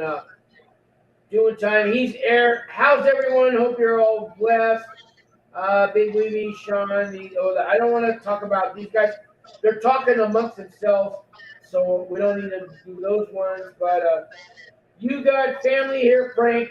Make sure we got your address so anyone that would like to write you a letter, they can. Okay, Frank. So they want your address so they can write you letters. Zephiel says, yes, I'm super pessimistic. I hope it goes well for him. He admitted that. Good man. And they're telling me they can't hear me, but now I fixed the mic. Poker Woodrick. The audio was choppy and has echo. I fixed it. I fixed it now. Yeah, it was really bad. I'm sorry. I should have worked on it before. That's why that sometimes I couldn't even understand what you were saying. Well, I fixed it now. A little too late. That's kind of the story of my life. Now you get it. You're 52 years old. Yeah, I could understand. I could hear you perfectly now, and I understand you now. Yeah, shit. I don't know. Now, You know, we're all. Button. Sean, when you get involved in that shit, it's hard to see where you're going to end. At the start, it's a one-off thing to get out of predicament for reasons that there is no other way. It's a black hole. Yeah, it's a black hole. It's a rabbit hole. Doing time with Big Weed. He said, "Hey everyone, how are you?" Poker Woodrick. Hey Steve, this is Vegas Prison Stories. It's my personal act. LOL. Okay, they're talking amongst themselves. I'm looking for stuff for you. In Goodman just got sentenced a few weeks ago, 24 months. I turned myself in August 19th. Not sure where yet. Now that's Einstein. He's been on my channel for about a year at least. He just got. So he got sentenced, and they let him self-surrender. Did you self-surrender, Einstein? Well, obviously he's here right now. He just got sentenced, and he's still in the chat room. So it's kind of, Doing time with Big B. He says, "Hey Rick, thanks, man. That's okay." He's talking to himself. I don't want to. You guys, it's a chat room, so they talk to. Vegas Prison Story says, "That's better." LOL. Thanks, Vegas. Thanks, Rick. Hope all's good, Rick. Lots of comments here to catch up on. Vegas says, "Definitely finishing up my new video. Hope it's gonna be ready tomorrow." Doing time with Big Weavy says, "Einstein, I hate to hear that, but I hope your stay finds you well and you come out blessed than ever." He's got to do 2 years. And if you do the right thing in prison, take classes, programs, hang out with the right people, go to church services, walk the track, exercise, eat right, and hang out with the right people, you'll come out better. I came out a better man. You can too. Einstein, thanks. Much appreciated. Sean says, "Rick, FFS mate, I don't know, something to do with the mic, but I fixed my mic." Vegas Prison Story says, "If it's weed, then yeah, 3 years sounds like too much time. LOL. If it's anything else, that's off." Doing time with Big Wing, he said, "I agree, Rick." I'm gonna go to the restroom real quick. All right, last one. TJ says, "Weed is no big deal." He's going to the restroom. Guys, I fixed the mic. I'm so sorry. I wish you guys would have heard. I hope you heard everything before. Because I kind of gave Frank a wake-up call when it comes to sentencing. I think he's got it now. So I don't know if you guys remember your sentencing day and what you said to the judge. Some people don't even say that to the judge. They just let the lawyer do everything. I disagree. But if you don't know what to say to the judge, yeah, maybe you need to keep your mouth shut. But I think that this is your day, this is your chance that the judge is finally going to hear what you got to say and speak from the heart. And I just gave Frank tough love because I said, blah, blah, blah, blah, blah. Yeah, I've already heard this 1,000 times. You got something new to tell me. Yeah, you changed your life. Blah, blah, blah, blah, blah. Yeah, you fed the homeless. Blah, blah, blah. Yeah, you go to AA meetings. Blah, blah, blah. Yeah, you're off drugs. Blah, blah, blah. Guess what? That's what the average American citizen does who's not in front of my courtroom today. What have you done to impress me to give you a lesser sentence? Hello, McFly, what have you done that the average American doesn't do to give you a lesser sentence? Don't tell me blah, blah, blah. Now, Frank, I'm just going over what we talked about, Frank. So, Frank, blah, blah, blah, blah, blah. What have you done to impress me, Frank, that a normal citizen who volunteers to feed the homeless, right? And does his time at the church, and he's a good citizen. He's never broken a law. He's not in front of me today, but you are. So why should I give you less time than that guy? Is that for me? Yeah, that's for you. You know, Your Honor, I can sit here and tell you hundreds of stories that you already probably have heard, so I'm not going to even go there. I committed a crime, and I'm guilty of it. And now I'm here. That. You pleaded guilty. That's great. I know all that. I got time. I got 14 more guys to sentence. So come on, make it quick. Impress me. Impress me, Frank. Change my mind, Frank. I'm ready to give you 10 years. I could give you 2 years. Talk to me. Change my mind from 10 years to 2 years, Frank. And don't tell me something about my verdict. Well, you know what, Judge? I know this is tough, Frank, but this is the most important day of the rest of your life. Yeah. So that's why you got to fucking think about this and practice and rehearse. But on that day, it's going to come from the heart. Practice all you want, but don't tell the judge what you practice. It's got to come from the heart that day. Exactly. Exactly. Practice and it is gonna. But that thing has got to be from the heart. It's got to be real. It's not going to be a script, something you memorize that you went over 82 times. No. That's why. That's why. Instead of 10 years, Frank. You know what? That's why. I'm not saying it's a waste of time because it's not, but I can sit here and try to convince you. I could sit here and try to convince you all I can right now. But when the day comes, but when the day comes that I'm going to be in front of the judge, I know it's going to be a whole different thing. I know you're bullshit, so you convince me. You know, when time comes, I'm going to speak from the heart. I know that. I already know that. And all I know is that when I go to court and I sit there and I see the judge, I'm going to look him straight in the eyes. Your body language, your hand gestures, the tone of your voice, looking him in the eyes. I'm going to look at him straight. I'm going to tell him.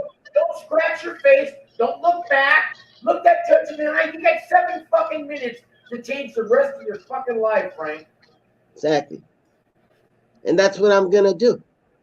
And that's where God comes into play. See, right now, I can try to convince you like you're the judge right now. But when I get to that courthouse, I'm not going to depend on me. I'm not going to depend on my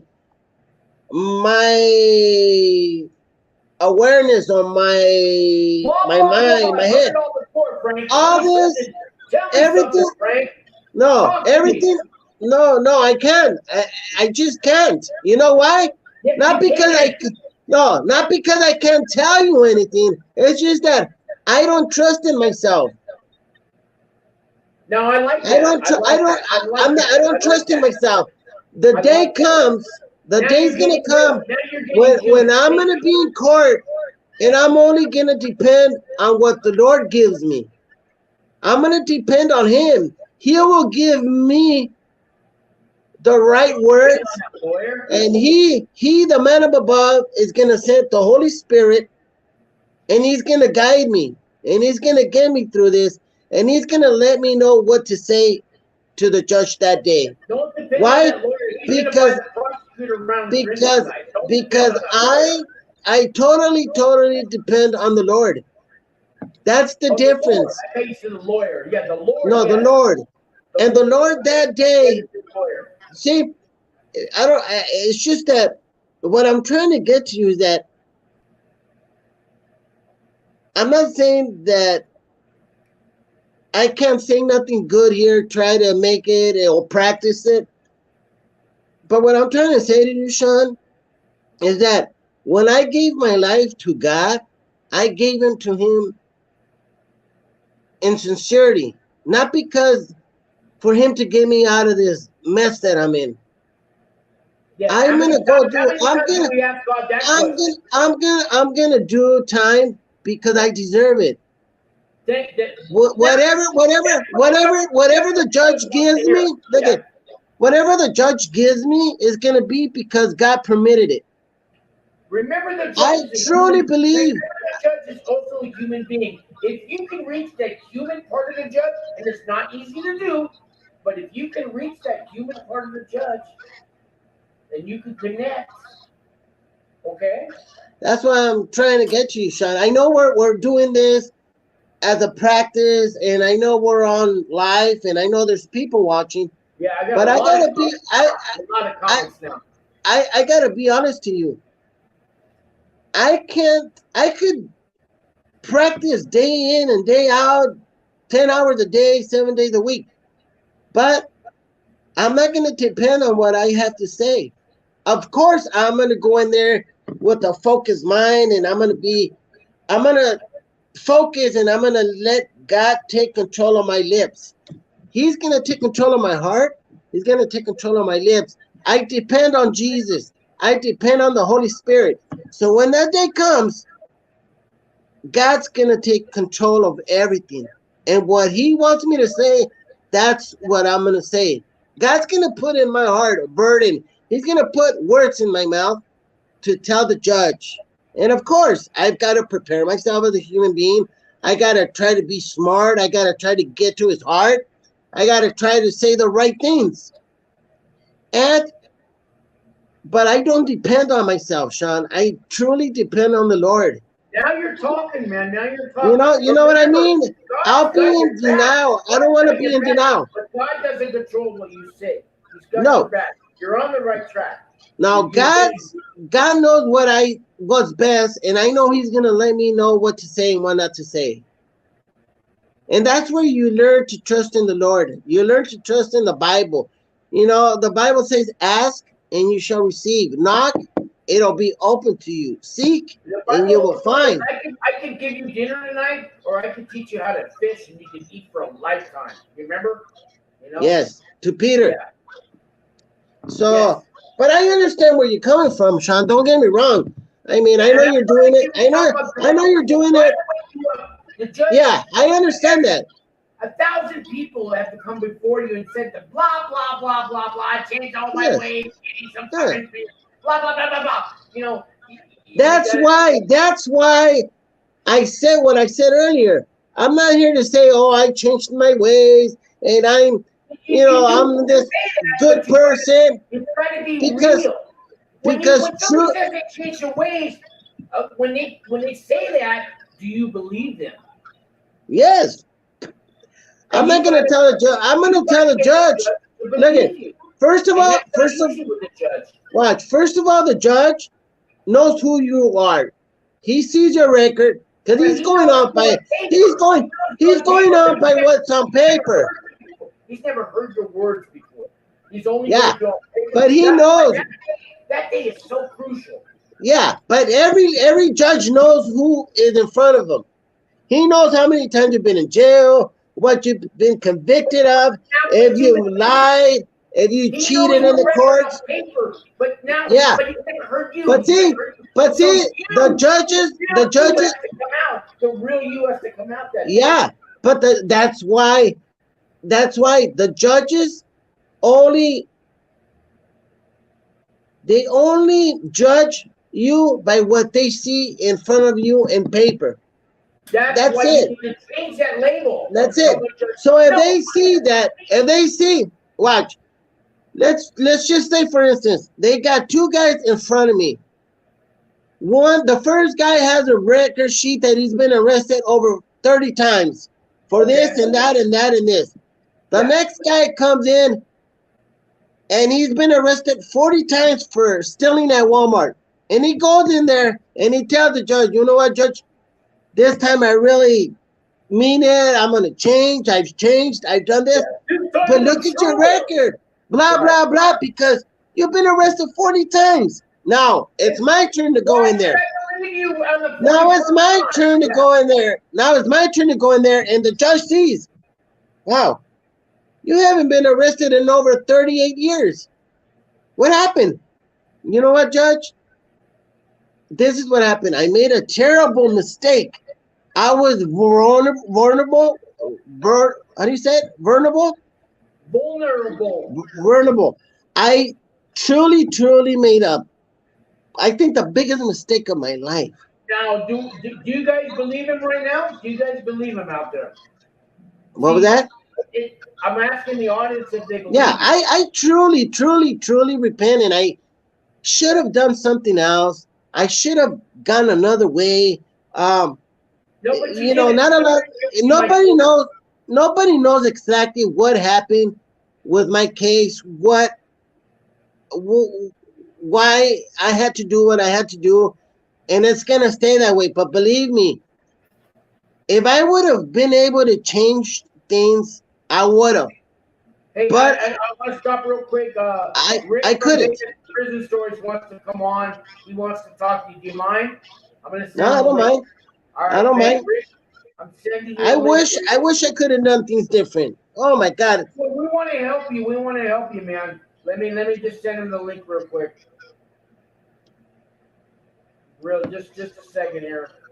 But second. You know, they're just saying, Sean, when you're between a wall and a sword. In a hard place. What do you yeah, man. Sometimes your mind doesn't let you see other ways of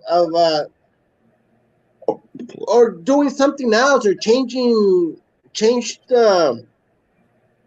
what you're about to do. It's sometimes we're just dumb, stupid. We don't think things. Rick, I'm sending you the link right now. You'll get it in a second here. All right, Vegas Prison Stories. All right, he's gonna come on here, and we want to help you. Want to help Frank, so don't go. I hope you got the time, Frank. Oh man, I got all the time in the world, man. It's gonna be the most important day of the rest of your life. So we would just want to come on and help you. So Rick, I just sent you the link. Check your email, and he'll just come on here in a second. And Rick's gonna come on. Let's catch up on some comments. We got. It sounds like we got some stuff to talk about. So I got a lot of comments to catch up on. Let's see. I told the judge exactly this exactly, says Rick. LOL. He says, I know I did wrong. You know I did wrong. Here we are. Now sentence me. He says, Judge giggled and gave me like 8 months left on my front number. Here he is. Hey Rick. Rick, how you doing? Yeah, I'm doing Rick. So I know Rick, Frank, this is Rick from Vegas Prison Stories. And I know, Rick, I've been like preaching, and I don't mean to, only because I'm trying to give, I want to give Frank, tough love. He'll be right back. We lost him. He'll be right back. And Sean says, Rick, mate, you should have told the lovely judge to sell you up with West Bart Winker so you could both do the hanky-panky and make a pin cushion out of him. All right, thanks, Sean. Here he is. He's back. Rick, you there? There we are. All right, Rick. This is Frank. Frank, this is Rick. Rick, I'm going to let you tell Frank what you got to say. Listen, I've been sentenced a bunch of times, and oh my God. I found you go in there and you tell him like a man. You act like a man. My last judge, literally, I told him, I know I did wrong. You know I did wrong. You're here to sentence me. Let's just do this. We can't really hear you too loud, Rick. Can you turn it up a little? Let me talk see. Closer? How about now? I can hear fine. Okay. You're good. If you go in there with a sob story, he's going to break you off. He's going to break you right off. Don't go in there crying. Don't go in there pleading and begging. Don't do any of that. I promise you. And the fact you got that dude with 30 felonies coming in before you, that's a bad thing. Because now the judge just broke somebody off with football numbers, and now he sees you. That's not a good thing. Oh, really? Yeah, that's a bad thing. Oh, well, thank God I got court early in the morning. Yeah, you don't want nobody pissing that judge off before you get to him. They hold that grudge all day. Yeah. Sometimes all week. Wow. Yeah. Well, you know what? I'm hoping for the best, but I'm preparing myself for the worst outcome. You know, Marty says your advice is spot on, Rick. So it was just weed? Me? Meth, right? Yeah. No, it was crystal meth. Oh. Crystal meth. And what's the guidelines? From what I understand, I'm not too familiar with guidelines in the federal system, but all I know that when the first court that I had, when they read me what they were gonna charge me with, they started 10 years minimum, 20 years max. So I don't know why they're offering me 3 years. It doesn't make any sense to me. But hey, I'll take it. I'm not gonna argue. I'm not gonna fight. But what's the max on it though? 3 to 10 is the range. I think that's what it is because my lord, like I was telling Sean earlier, that about 6-7 months ago, I went into the office with my lawyer after speaking with the probation, and they have you, ask you all these bunch of questions in front of your lawyer. She said something about, I don't know if it's a new law or something that came into place that if what's it called, safety valve, or I don't know what it's called, but she's telling me that they signed a paper and I had to sign something that they cannot give me more than 10 years. The judge can't give me more than 10 years. I don't know what's it called. I don't know what she did, but it's something about that I can't get no more than 10 years. Who put 3 years into your head?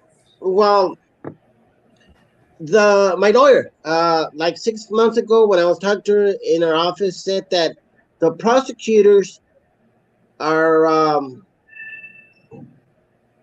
want to give you 3 years, and probation and pretrial services, they're recommending 3 years too. Then you're going to get 3 years. Okay. Yeah. I'll take it. Yeah, that's you just got to put your mind to it. They're going to the judge is going to go off of whatever the prosecutor and PMP says. That's what he's going to do. Plus he's just gotten done sentencing some dude who has 30 felonies. You're getting 3 years. Just be ready for that. Time, Frank. You're gonna do time. You know what? I don't mind getting 3 years. I mean, I really don't, because hey, I got caught with like 16 keys. That's a lot. You're lucky. You're lucky as fuck. I'm lucky, and I'll take it anytime. I mean, the judge can go above the guidelines though, so it's going to be really important on sentencing day. Yeah. He could give you 10 years. Like, you need to really go in there thinking you're going to be doing 10 years. You need to. That way, when you get the 3, if you get the 3, it's a little easier to swallow. Yeah, listen to Rick. Rick's spot on. Well, it is what it is, Rick, and no, I mean, I made the mistake. I made the mistake. I did it. It was me. Nobody. Blah, blah, blah. I got busted, and you know what? I'm prepared to do what I got to do, man. I ain't got no other that's all choice. great, man. That's all great. I'm the judge. I'm in control. No, of this. I'm glad you're not the judge. Frank, I need better. I need better from you, Frank. He could literally play a judge on TV. He's so spot on with how that's how judges are. Exactly what he's been doing. Just like I'm talking to you. Are you serious? Like that? Exactly. I mean, it is so spot on. That's how the judge is going to be. The way federal judges are like that? Really? The judge will even say blah, blah, blah. They'll tell you blah, blah, blah. Yep. Wow, really? And if you start in on that sob story stuff or my family, any of this, don't. Look, you got to go in there and be a man. I did wrong. I fucked up. Say the word I fucked up. That gets through to them. You know? But don't say I fucked up. I mean, I fucked up, Your Honor. Yeah. You know, my life's, I blew it. Yes, I'm sorry. But then you got to say, you got to sound, it's got to be from, when I say from the heart, I don't mean from the heart. I mean, it's going to be from the heart. Tears come out of your eyes, man. Okay. I mean, I don't know. It's my first time in the feds. I mean, you guys know more. You guys know more than me, obviously, but don't you think the judges? Don't you think the judges? Fucking star, okay? Hey, don't you think? Don't you? Hey, Sean. Are you gonna? I mean, you're not trying to get an Academy Award. Yeah, but Sean, don't you think? You are trying to get. Yeah, you are. With God and with the judge.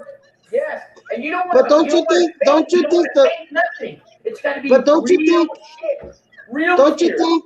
Yeah, but don't you think the judges know that you're gonna go in there and play that role of man? I'm so sorry. It can't be fake. It can't be fake. It's that's gotta why. Be real. That's why I'm telling you. That's why I'm telling you. Don't do that. Don't do that. Don't go into that courtroom talking about, man, I don't know why my family this or my family that, and please, Your Honor, or any of that shit. They've heard that. Times they fucking heard that bullshit. Yep. He would rather hear, Your Honor, times were really hard. I needed to do what I needed to do, and I'm here. I got caught. You know, they don't want to hear your sob story, bro. Everybody's got a sob story. Judge does not respect it. They will not respect that shit. All right. I hope you're waking up, Frank. Oh no, I understand completely. Yeah, you guys are right. I don't think you do, Frank. No. I might not say that thing. Blah blah blah. Hold on 1 second. What I meant to say is this, Sean. Is that don't you think the judges? Listen for a second. Don't you think the judges? Don't you think that there might be a judge right now looking at this, or somebody that knows? You're not gonna get that judge. No. Listen. But don't you think the judges know that? Don't even finish that sentence. No, listen. I'm telling you this. I know Don't you think the judges know Get that? Angry, Frank. Yell at me. No. Don't you think the judges know that 99% of the people that go in there and say, Judge, I apologize. You know what? I screwed up. I made the worst mistake of my life. Yeah. I'm here for sentencing. No, listen. Hold on. Okay. Don't you think? I'm trying to get you mad. Don't you think they, like you're telling me right now, go in there and be honest. Tell them, you know what? I screwed up. I messed up. I'm here to get sentenced, and it's all true. But don't you think that they might think just for a little bit that all that is just a bullshit story, just to try to get less time and play it? That's what we're trying to tell you. That's what I'm trying to say. If you're in there, yes, I think that. Listen, if 30 people are sentenced in that courtroom, 30 people are going to be in front of that judge saying, please, Your Honor, if you just give me one more chance, I swear to God, you know. Oh, I wouldn't say that. No. Any of that. I'm not even going to put my family or my kids. You know what? I got family. I got my kids. You know, if my lawyer wants to say all that, that's up to her. But I would not say that. I don't hear any emotion. I don't see tears. feel it from you yet. You don't want your lawyer speaking up for your family either. Listen, No. you don't want that judge. All that judge hears is this dude has a family that he's supposed to be taking care of, and he's over there crossing the border with 16 keys of fucking methamphetamine, bro. Like, come on. The judge. Why didn't you think of that before? Right. How much did you care about your family when you were out doing bad? Yeah. Judge does not want to hear that shit. You were trying to get rid of a $10,000 debt. You didn't care about your wife. You didn't care about your kid. You wanted to clear your fucking debt and drive across the border, and everything was going to be good. You tell the judge that. Not only that, your people probably set you up, but that's none of my business. Yeah. You know what, man? I mean, that's a dirty little game. No. You know what? What was your name again? I forgot. Rick. It's Rick. Yep. Rick. You hit the nail, bro. And you know what? Yeah.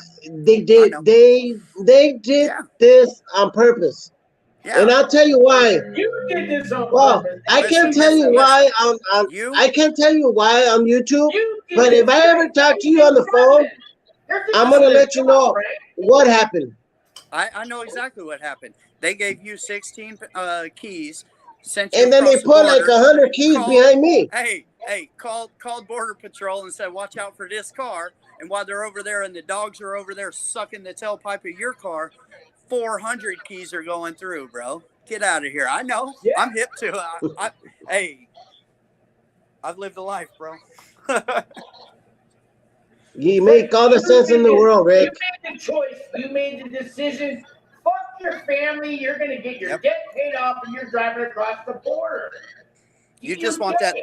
You just want that 3 years. If you go in there begging for anything less, he's going to max your ass out.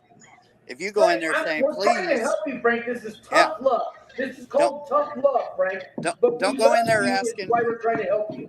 Don't go in there asking for less time. You fucking hate me after. I hope you hate me after this show. No, I'm not gonna hate you, man. But yeah, you guys are definitely right. Talking about Rick knows. So if they're recommending the 3 years, you'll get the 3 years. Just don't blow it. Just don't blow it, and you'll get those 3 years. And those 3 years will be like a year and a half in the feds with all the shit going on. Yeah. Yeah, 2 years, whatever it is, and then you'll be on probation. And your first 6 months will be just trying to get to wherever they're going to put you, and finally settling into somewhere. And then your next 3 months after that will be meeting the people around you, and then after that, you'll be fine playing cards, and then you're leave. So you think I'm a little bit. You can fuck it all up on that day. Okay, now what I'm a little worried about is me going to court. I got to go to court next Friday, the 15th. What I'm worried about is them taking me into custody there. Expect that. But no. First of all, he's not a red flag. He's been doing everything right on pretrial. There's no reason for them to take him to remand him. He's not getting sentenced. It's just another preliminary date. He's done everything. Here's what you have. You show up to that court date, and it shows that you're willing to show up, and be sentenced. But just expect it. Hey, and not only that. Why push it off? Why push that time off? Get that time started. Well, the only reason the books. No, the only reason that I don't want to actually, I'm trying to get my lawyer to extend this to take it 2 more months before I get sentenced. Don't do it now. Listen. I am sick right now. I just got my blood test. I just came out of the emergency room. Blah blah blah blah. You know. Listen, no. I might have cancer in my prostate, and I'm sick right now. And I gotta go. the faster you get into the prison system and the faster that the prison doctors can diagnose you with that, the faster you can try and get your release on sympathetic, whatever. You know what I'm saying? Well, Listen, putting it off, you don't want to do that. You're going to piss the judge off. Look, this judge has already looked at your file. This judge knows what they're going to give you. Go in there like a man, take it, and start doing it right away. You're going to do this time. No, I'd rather go and self-surrender to the place where I'm going to start doing my time. I don't want to go through all this. Because I know people who've been in the system a lot, people, and most of the people regret not self-surrendering because it takes months before you get to where you got to go. They can send you to this prison. So you've already proven you're not a flight risk. So say that. Say exactly that to the judge. How much time you're going to get, man? Yeah. Say that to the judge. Say, hey, can I self-surrender to the institution that I'm going to be doing my time in so that I don't have to go through all of this, hitting the train from this prison to this prison to this prison, with whatever medical issue you say that you have. But the judge doesn't want to hear that too. Listen, you wouldn't be surprised at how many people who are about to get sentenced, all of a sudden they got cancer or, they got heart problems. Yeah. So the judge has heard that shit a lot too. You don't want to bring any of that up. My grandmother's got cancer. She's dying. I'm the only one that can help her. Right. Exactly. You know why I said that? Because I have a pre-trial service probation officer, right? And I have to tell her everything I do, where I go, if I go to the hospital, if I go here. She wants me to tell her everything. So I tell her everything. And she called me today and she goes, "Are you out of the hospital?" Because she called me while I was in the hospital. "Yeah, I'm here now. I just got my lab work and I'm bleeding urine. My urine's got blood in it, and I've got a bad infection all the way to the prostate, and I'm on medication right now, and this and this and that." She goes, "You know what? I'm gonna speak to your lawyer on Monday, and I don't want you to go in the way you are. I'm gonna talk to your lawyer and see if we can get you an extension for at least a month and a half, and then go get sentenced. Because I really don't want you to go in like this." It came out of her mouth. She's willing to help me, and I didn't even ask for help. But she can recommend that you go to a medical fucking correctional facility, which is basically a death camp. Listen. Tell him, Rick. Tell him I'm gonna shut it for sure now. Rick, take over. Listen, you're just go start your time. Just go start it. Get day one under your belt, bro. You're gonna do the time. I promise. Yeah, but I'd rather self-surrender, get my things that I got in order, and that's it. I want to go to court. I'm gonna go to court. I'm not gonna mess my courts. I've been to three different courts. You took a plea deal. You should already have your affairs in order. You know that you're about to do time. There is no way of getting out of that. You're gonna do time. You should have everything set before your sentencing date. And go into the sentencing date expecting to start your sentence right there. But we could ask the judge if we can self-surrender, right? You're gonna have a really bad week if you go in there trying to finesse anything. Listen, just go in there and expect to start doing your time.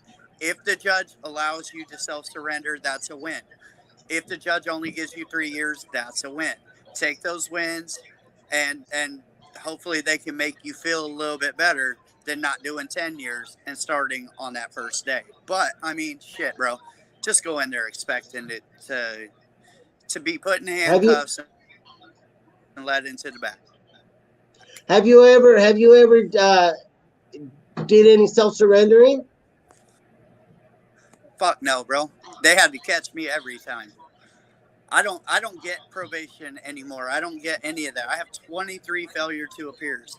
Every single Oh. judge that has ever let me out has regretted it. Oh, wow. But I haven't been in trouble in 15 years. Well, 10 years. Oh, wow. So, That's great. That's good for you, man. yeah. Good for you. Good for you. That's great. I'm glad to hear that, man. But you know, Yeah, is that a paid attorney or is it a public? It's a public lawyer. And she was the one that don't let them she was the don't let them speak. Don't let them speak for you. I've learned. So I mean, what I do. So what I do when I'm in court, if don't ever let a lawyer say anything for you.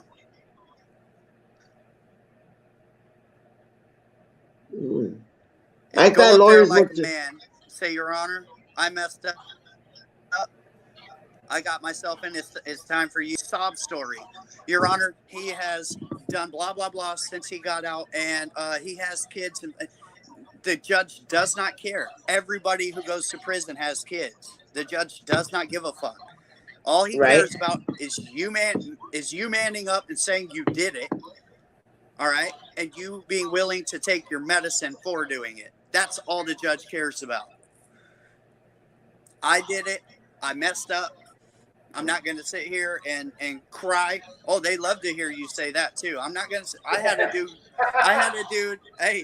a dude cry next to me while he was being sentenced. And then it was my turn. And I told the judge, I said, I'm not going to sit here and cry like this dude right here and pointed at him. Yeah, no, you're not going to hear none of that. I messed up. Here we are. It's your job to sentence me. I understand exactly, where I'm at and what I've done. Would I do it over differently? Of course. But I don't have a time machine. Here I am. Here I am in front of you. It's your job to sentence me for doing something wrong. Do your job. I mean, they don't want to hear. They don't want to hear anything else. I promise. You know what?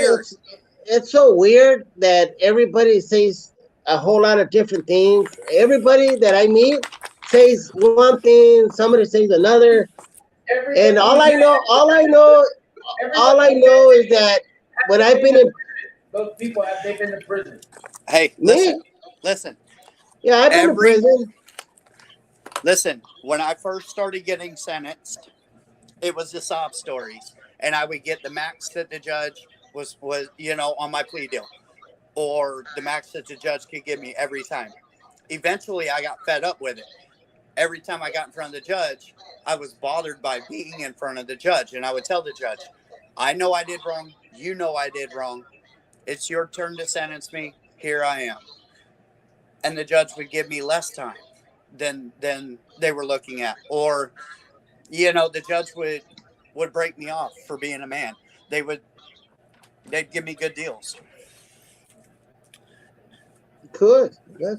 So that's what I started doing. It says, are you got a paid attorney or a public defender? Public defender. In the feds, save your money, go for the public defender. The paid lawyers can't really do too much better. Yeah, federal. I already had. I had spoken to state. If you're okay, citizen, hire attorneys in the state court, but feds, a paid lawyer can't do shit for you. Really, not more than a public defender. No, I know that because one told me that already. Yeah. Yeah, I went to go see a lawyer. And then if the judge asks you why you did it, you tell them, hey, look, somebody offered me a great deal. I needed some quick money.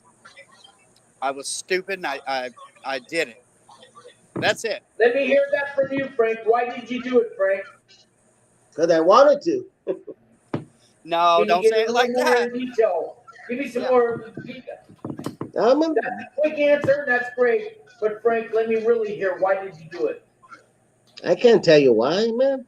Why? Here's 5 years. You don't fucking tell me. There's 5 years. I'm playing with you, man. I'm gonna give you 20 years, motherfucker. Why did you do it? because I wanted to do it, baby. All right, 40 years. Fuck you. No. You know what? I'm serious, though. You tell them, I don't look, know, it was you know. easy money. Somebody came up, they offered me easy money. And you know, I needed. I was times in are a hard. position. Yeah, the times are hard, and I'm. You know what? Free. I'm gonna be. I'm gonna be honest. How about this one, Frank? I got a gambling debt, Your Honor. I owe people. All right, you know what I mean? I got a drug fucking problem. I owe this guy 12 fucking grand in G money. G Sports is out me because I bought drugs off him. I'm fucking so caught up, Your Honor, and I fucking had to do anything to get the fucking money. What do you think about that one? Yeah, and you tell them, look. You tell them, look. You guys arresting me is actually the best way I could get out of all this. Tell them that. Tell them you guys probably saved my life by arresting me, Your Honor. He'll like to hear something like that. There's a little gem for you right there. That explains it. Thank you. Now I get it. Now I get why you did it. There it is. There's no sob story to it. You guys probably saved my life with what I was involved with. You guys probably saved my life by arresting me. This is actually the very easiest way for me to be able to get out of the bad situation that I was in. You know what? And everything you told me that you've done the change, now I can take that in. Now I believe. Now I'll take that into accountability. Yep. Okay. You know what? To be honest to you guys, Sean. TV show cops. Do you remember how many times it's like, to be honest with you, officer? That's fucking bull. Don't say that. Yep. Anybody that says honestly, don't go in there saying honestly. Right there, you fucked up. Yeah. Yep. You just go in there and tell them, hey, look, bro, I was in a bad situation and I got put into an even worse situation, and this is probably the best for me to go on and sit down in jail. It relieves me of all of the bullshit that I had going on. So, thanks for the help. Frank, we're trying to fucking help you, Frank. You know what? You know what? I might end up doing. I might end up doing the 20 years. You know why? Because I'm not gonna go into court and lie, man. I'm gonna say very few words. Did we ever say we want you to lie? It's just a figure of speech. But I'm gonna go in there. I'm gonna go in there and just tell them the truth, man. Is that the truth? Hello? Why? Not necessarily. Rick, keep talking, Rick. I'm going to shut up. Don't. Come on, Sean. Listen. You tell him, look here, Your Honor. The people that I was dealing with are way more dangerous than you are. You can take that gavel and stick it in your keister. He'll love that.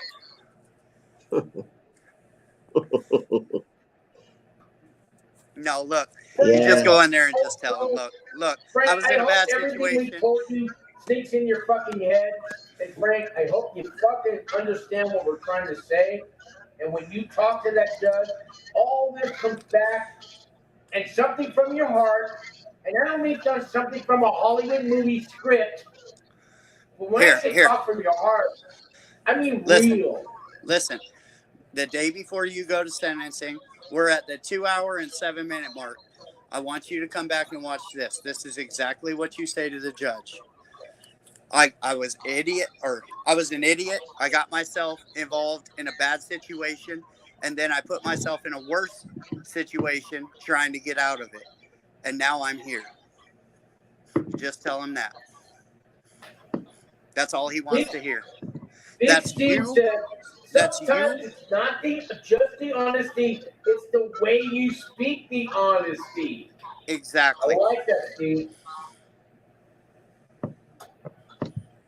Yeah, and that should get you your 3 years. Don't expect anything less. You're not getting anything less. Not for 16 pounds. Yeah. Well, you know what?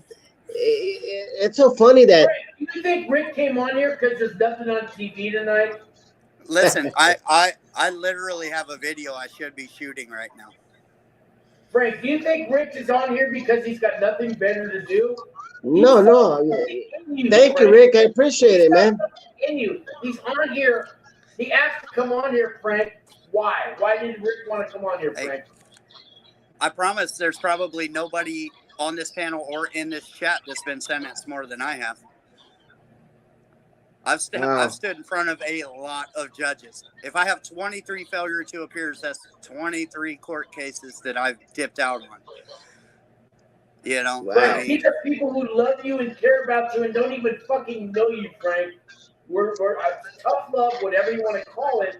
But Rick is not here because it's fucking reruns of Law and Order. Okay? Yeah, yeah.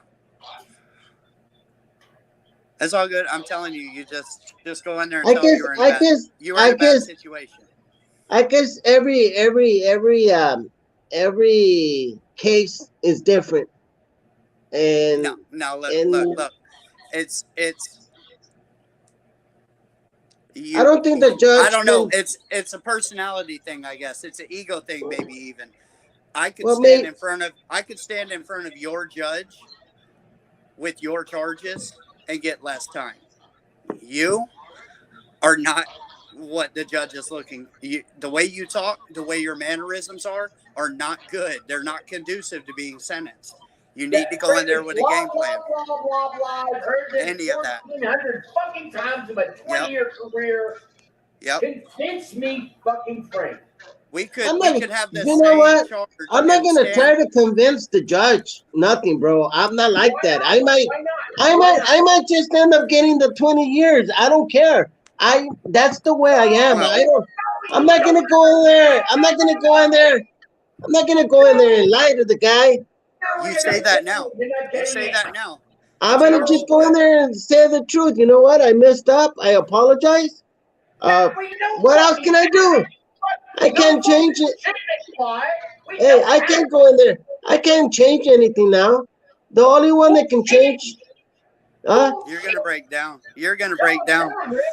You're gonna break down. I can see you. When are you break down? You're gonna break down in front of that judge. You're gonna be a sobbing mess, and it's gonna cost you probably 2 years more of your life. I promise. That's not a dig at you. That's not calling you soft or anything like that. I can just tell by the person that you seem to be, standing in front of that judge and crying or boo-hooing or I got this going on or that going on. Everybody's got something going on. They don't want to hear that. All they want to hear is you stand up and say that you know that you did wrong. Say that you're going to attempt to change that and move on. You know, you're just looking forward to the day that you get out so that you can get this all behind you. Exactly. There's a little pearl of wisdom for you too. Oh yeah, I'm not gonna go in there and tell them, hey, you know what? I've got family, I've got kids. I'm sorry, I need my kids, I need my wife, I don't want to go to jail, I don't want to do a lot of time. None of that's gonna come out of my mouth. Nothing's gonna come out of my mouth like that. Who's next? Yo. Yep. 5 years. But believe, hey Sean.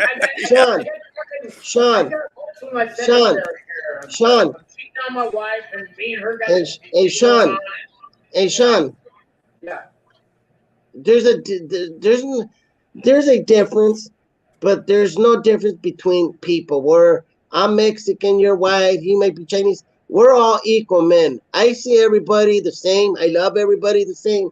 I don't hate anybody. I love everybody. But the difference between me right now in this very second, Sean. That's I want you to understand this. Of course, I'm not incriminate myself and say something stupid. But at the same time, this is what you don't understand, Sean. And you might not get it. You pled guilty. Listen, I played guilty to it because I didn't want to get more than 10 years. Of course. Now, thank you for being honest about that. There's a difference right now. It's a whole nother game for me. You know, I'm going to tell you why.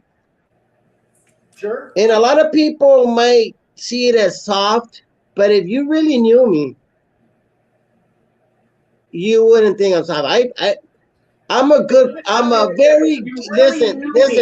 I'm a good actor.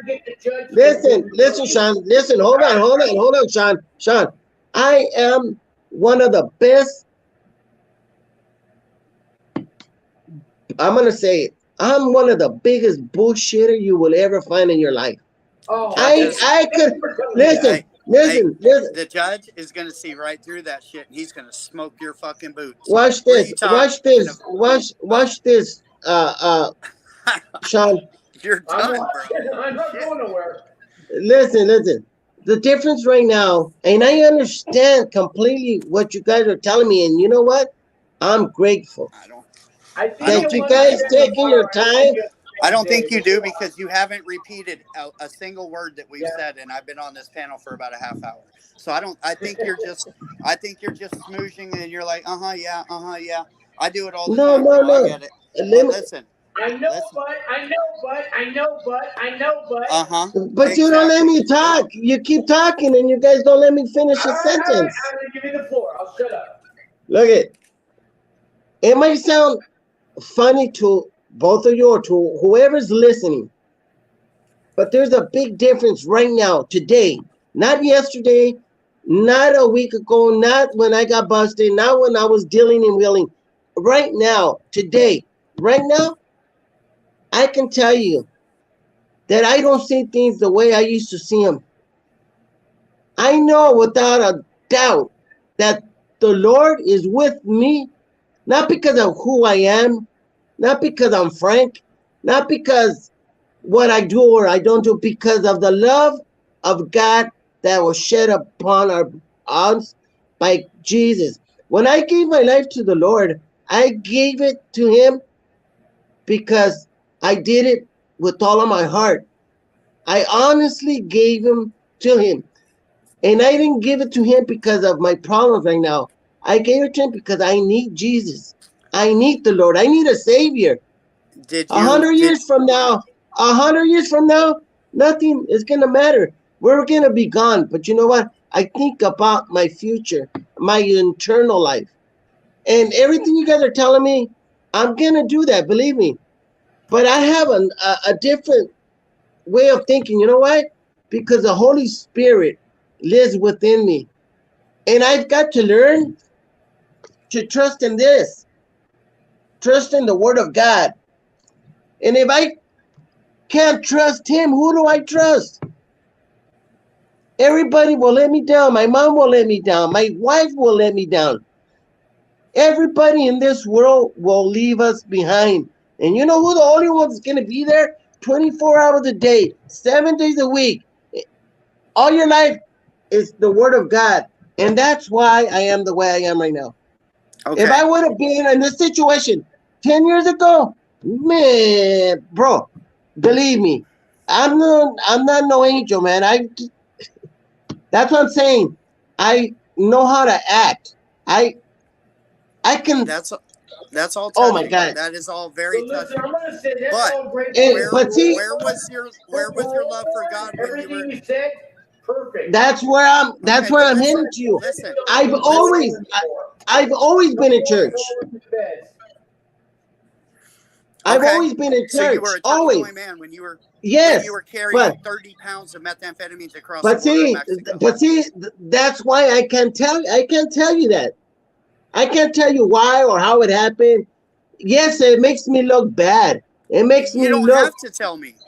But you don't have to tell me. There's reasons why. There's reasons why. I understand. It's the same reason every time. That's how they do it. That's operational simplicity for them. They know what they are doing. And you got caught up. You were the sucker that night. No, I didn't get caught up. See, no, I didn't get caught up. That's what I'm trying to say. You made a conscious decision. It's just that you don't, like, I don't know you, Rick. That's not good. Listen, I'm not trying to come down on you. I get it. You're in a bad situation and you just want it to be as light as possible. I get it.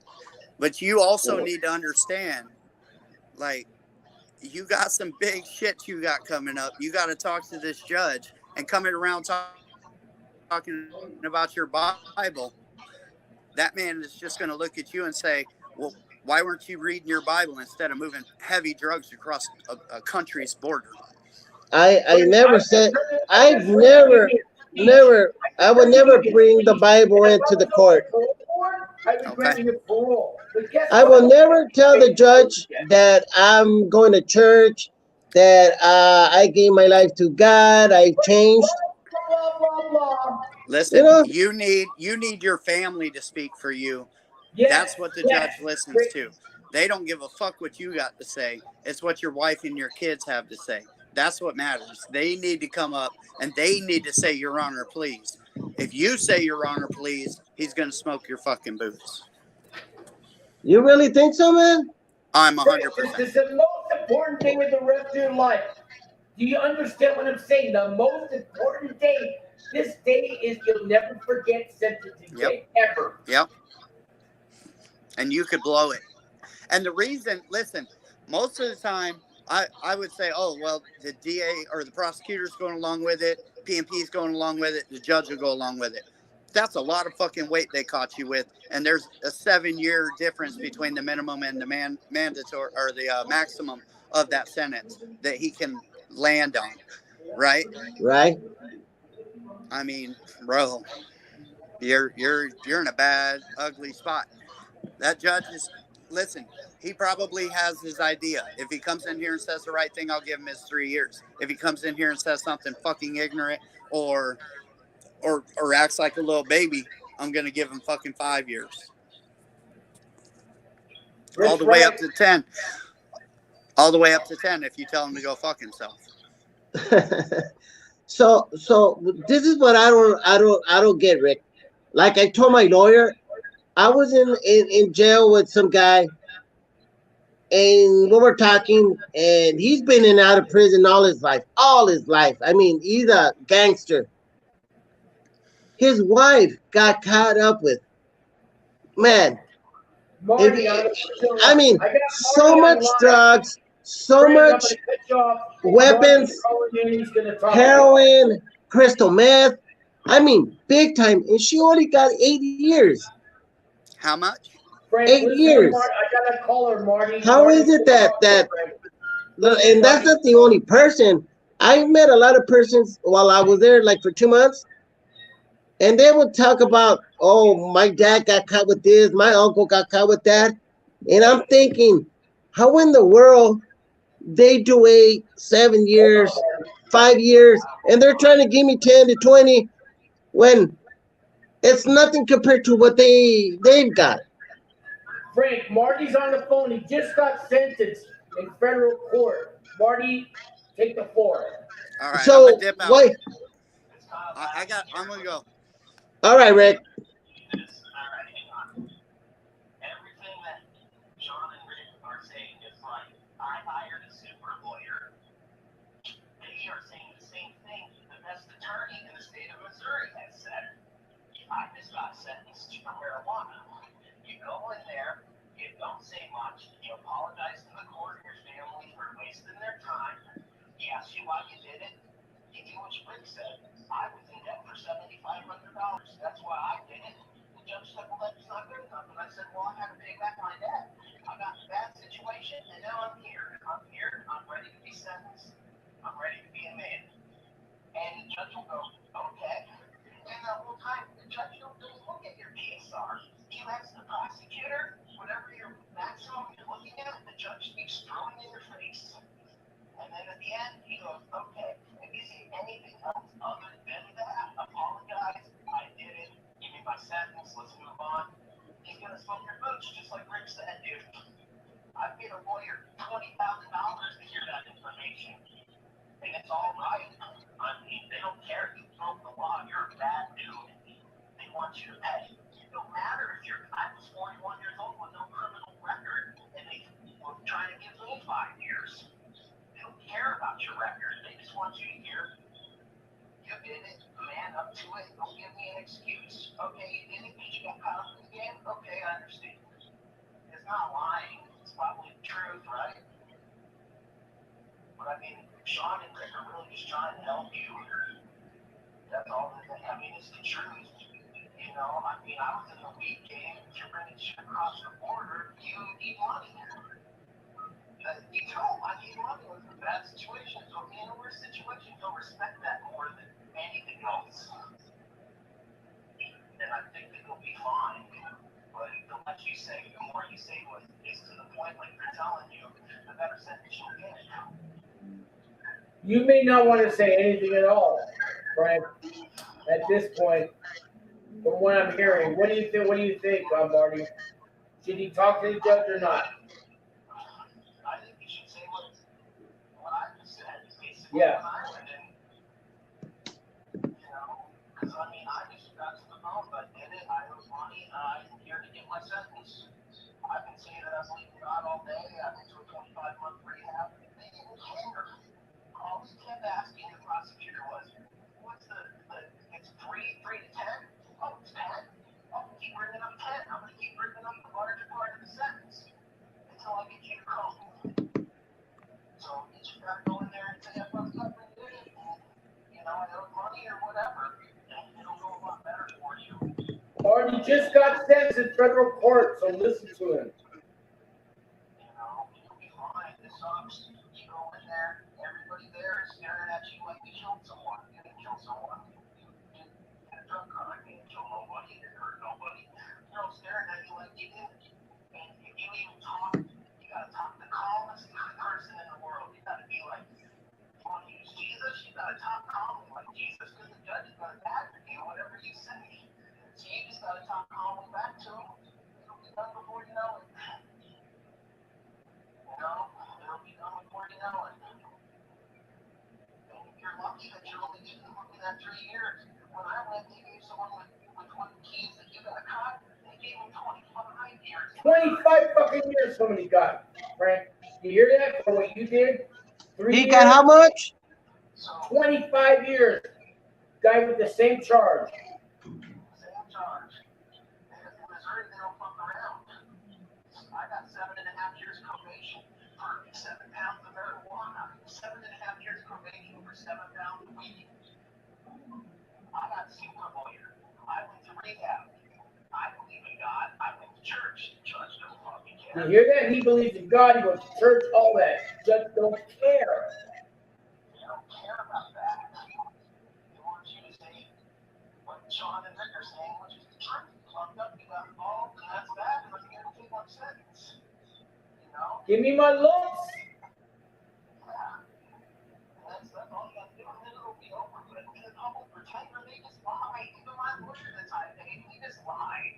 He never really tell you the truth. He'll probably let you self-surrender because you've been good on preaching. Yeah, you'll self-surrender. Yeah. If you get sentenced that day, you'll turn to your lawyer and say, what about self-surrender? And then your lawyer will work it out with the judge right in front of you. So you won't even have to be like, you know, saying anything. The lawyer will do that part for you. That's the least they can fucking do, you know? Yeah, Right. that's about the only fucking thing they can really do to help you. Yeah. I mean, I think, like I said, in Missouri, they're sentencing people 25 years, 15, 30 for that shit. Do you hear this, Frank? 25, 15, 25 years for what you did, Frank. So, Wow. they're just trying to help you. I'm like, it sucks that you make a mistake and you go into the crime, but nobody really cares about you as a person in there. You're just another number. Hear that, Frank? You're not a person, you're a number. What was that? You're not a person, you're a number. Yeah, it sucks that it's that way. I can tell you're a good person. We love you, Frank. That's why this guy's taking the time to call this fucking show, Frank. Not because he doesn't care about you. This guy gives a damn about you, Frank. Do you get that? Marty Yep. fucking cares about you, Frank. Have you ever met Marty, Frank? No. Check it out. He cares about you, though, anyways. So he just got sentenced today? He just got. When did you get sentenced, Marty? He said today or when? April 15th. When you got to go in? I know, I got probation. Oh, you got a bunch of 7 years probation. Yeah. different case now. That's not going to be you. You're doing time. What you and Rick are saying to him is what my Kate lawyer said. He don't care. Keep it minimal. Apologize. I did the time.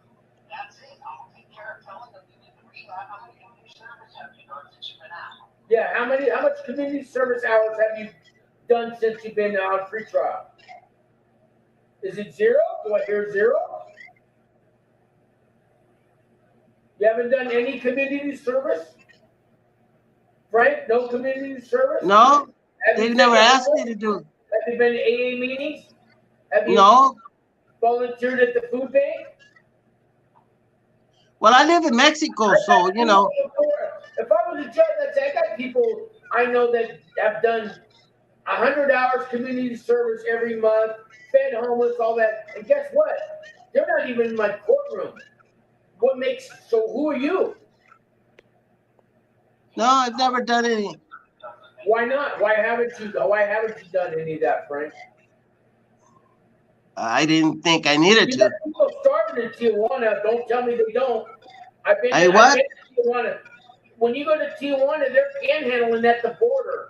All those, have you ever helped any of those people that live in Oh, Tijuana? yeah, help people, of course. How Yeah, have you yeah. helped them? What have you done to help them? How? Yeah, how? Have you Feeding helped them? I feed them. We take waters. We take clothes. How much From water church. do you take? 3 Church, gallons we of go- water or we 6 go water? from How much church. do you take? From people from church, we go to different places. Hey, Like, that's not specific. I don't believe that. Tell me more. sorry, What was I'm that? eating. Oh, that's okay. You have it documented? You got some pictures?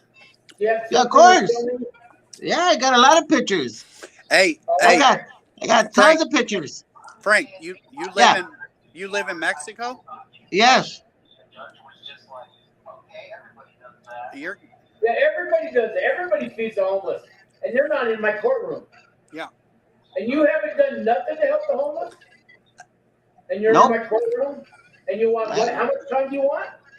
Why? I'm not I'm gonna go to court for the homeless. I'm going to court for me. Did you feed the homeless? I fed the homeless every Friday. You got pictures to prove it?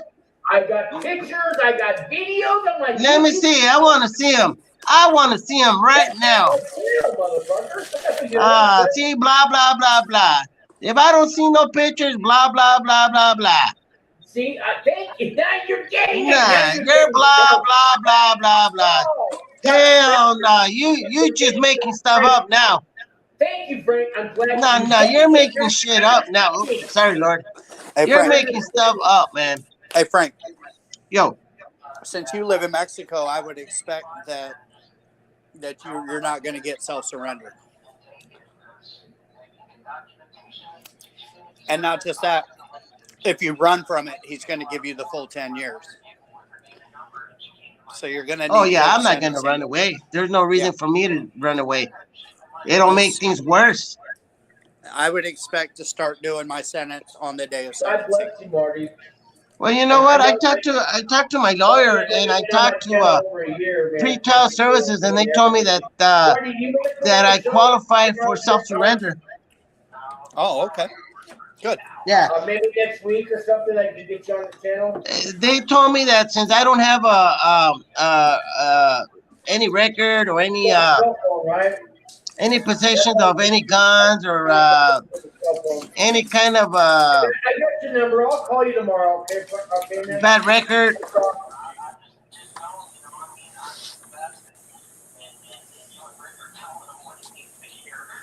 Thank you. You know what, Rick? I'm trying to give Sean a little bit of a hard time, but no. Yeah. Put all bullshit aside and Thank you, take things seriously now. Thank you for You know, there's a calling. saying, Rick. Less All right, man. is more. Yeah, that's what I'm trying to tell you. The less I say things in court, the better it'll be for me. Right. And all the judge So- wants to hear is Oh, it's you just man up. facts. is Facts. you man up. Exactly. You man up. You take responsibility. Exactly. You man up and say, I understand why I'm here. I understand what I did is wrong. And Exactly. and I understand that you're going to be doing your job sentencing me for doing wrong. Period. Exactly. And that's Yep. what I'm gonna do. Yep. Exactly that. I'm That's not gonna it. go in there and cry, man. I'm just giving you guys a hard No, time. don't do that. Yeah. Nope. Sean, Frank, I got you, man. I'm just playing you, man. Frank, I know I've we been started playing off. you since the I know beginning, you man. thought this was going to be a friendly kind of conversation, Frank. I'm only giving you tough love because I love you and I care about you, and I want you to get Thank the you, bro. I best possible appreciate that, chance, man. I Frank. appreciate that. Frank, I hope that you hate me now. I really do, because that means Oh, I got man. through to you. That means I got through to you.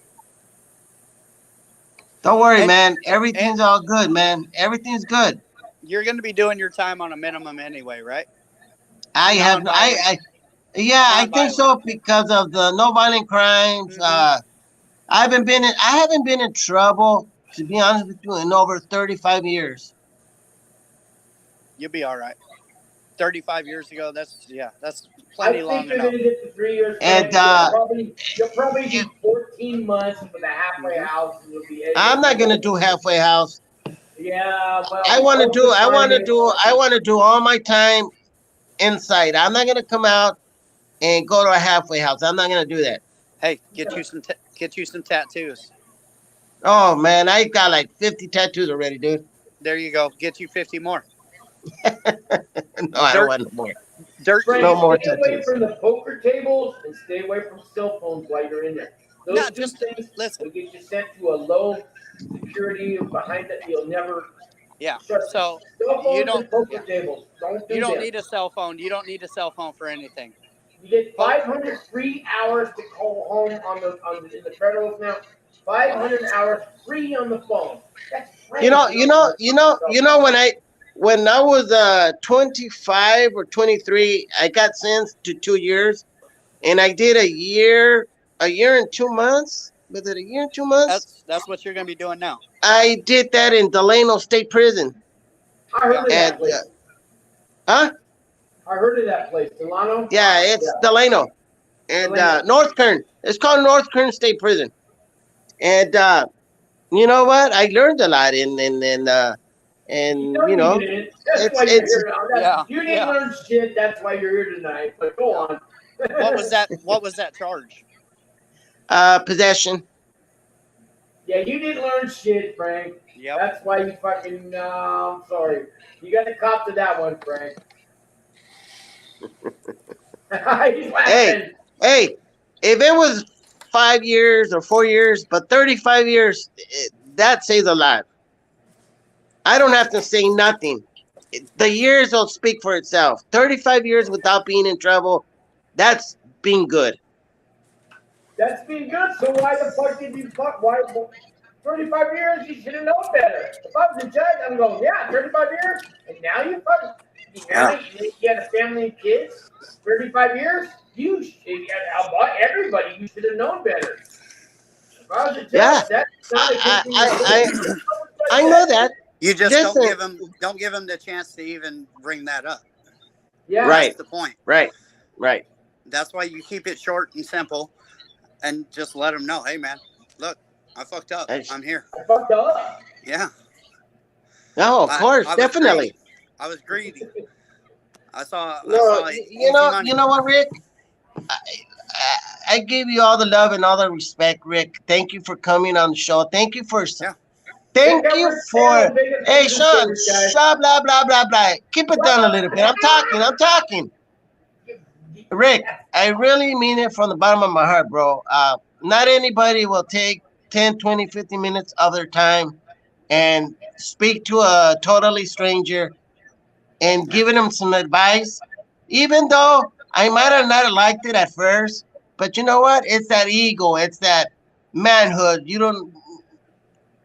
Nobody wants to be. What's the word I want to use? You don't want nobody on top of you telling you what to do or do it. But you know what? Sometimes you got to learn. Yeah. And just shut your mouth and listen. Yep. And well, you'll be fine. You'll be fine. And you know what? You are totally true. And I thank you for that, bro. From the bottom of my heart. Thank you. When's your sentencing? Next Friday. Okay. So, but yeah, no, you know, I'm not gonna go in there and make a fool out of myself and say all this.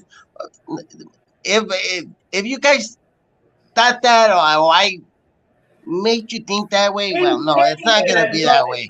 Honest, to be honest to you, and with all due respect, Sean, there I go trying to say bad words. I try not to say them, but Lord forgive me this time. But you fucking pissed me off, dude. With all this fucking blah blah blah bullshit, man, I wanted to tell you off. But you know what? I've got more respect for you, and I know you're doing it for my good, and you're trying to teach me something. And you know what? If I'm in the wrong, then I'm in the wrong, and I apologize to the both of you. Well, you're not in the wrong. We're just trying to, you know. Like I said, I hope you hate me now. I really hope you hate me. Yeah, and I'm gonna do that. You won't hate us next Friday when you come out of the courtroom with your 3-year sentence, and then you get on Sean's thing, and you let us know how it goes, and you tell us exactly what you told the judge, and you got your 3 years, and you're fine, and you self-surrender in whatever 5 months. You know, fucking cool. You know what? Thank you, Rick. I really appreciate that, man. I really do, and that speaks a lot about you, your character, who you are as a person. Like I said, not anybody would do this, and you took your time to come on and speak your heart, man. Yeah. Thanks, bro. I appreciate it, man. All right, I appreciate it. Hey, I'm going to make my video. All right, man. Hey, God bless, man. I'm doing a video on the dude that did the Vegas shooting at the Mandalay Bay. Oh, my cousin was there, man. Yeah, she was down there, friends. And man, she said she hasn't been to Vegas since. I have a friend, like we all grew up bartending together, right? And I just happened to be doing a lot of crime, but he was there, and as soon as he heard the first shots, he got the female bartenders that he was working with in the VIP section, threw them over the fence, and got the hell out of there, because we've been shot at a whole bunch of times. He recognized right away that's gunfire, that's not fireworks, and he got out of there. But he shut everything down. He shut all of his Facebook, his phone. He turned it off for like a week after it happened, because it had him fucked up. Man, that's a bad situation. It is a bad situation to be in, man. Yeah. Like I said, my cousin doesn't even like to go to big events anymore. She's afraid that something like that will happen again. I wouldn't. Yeah.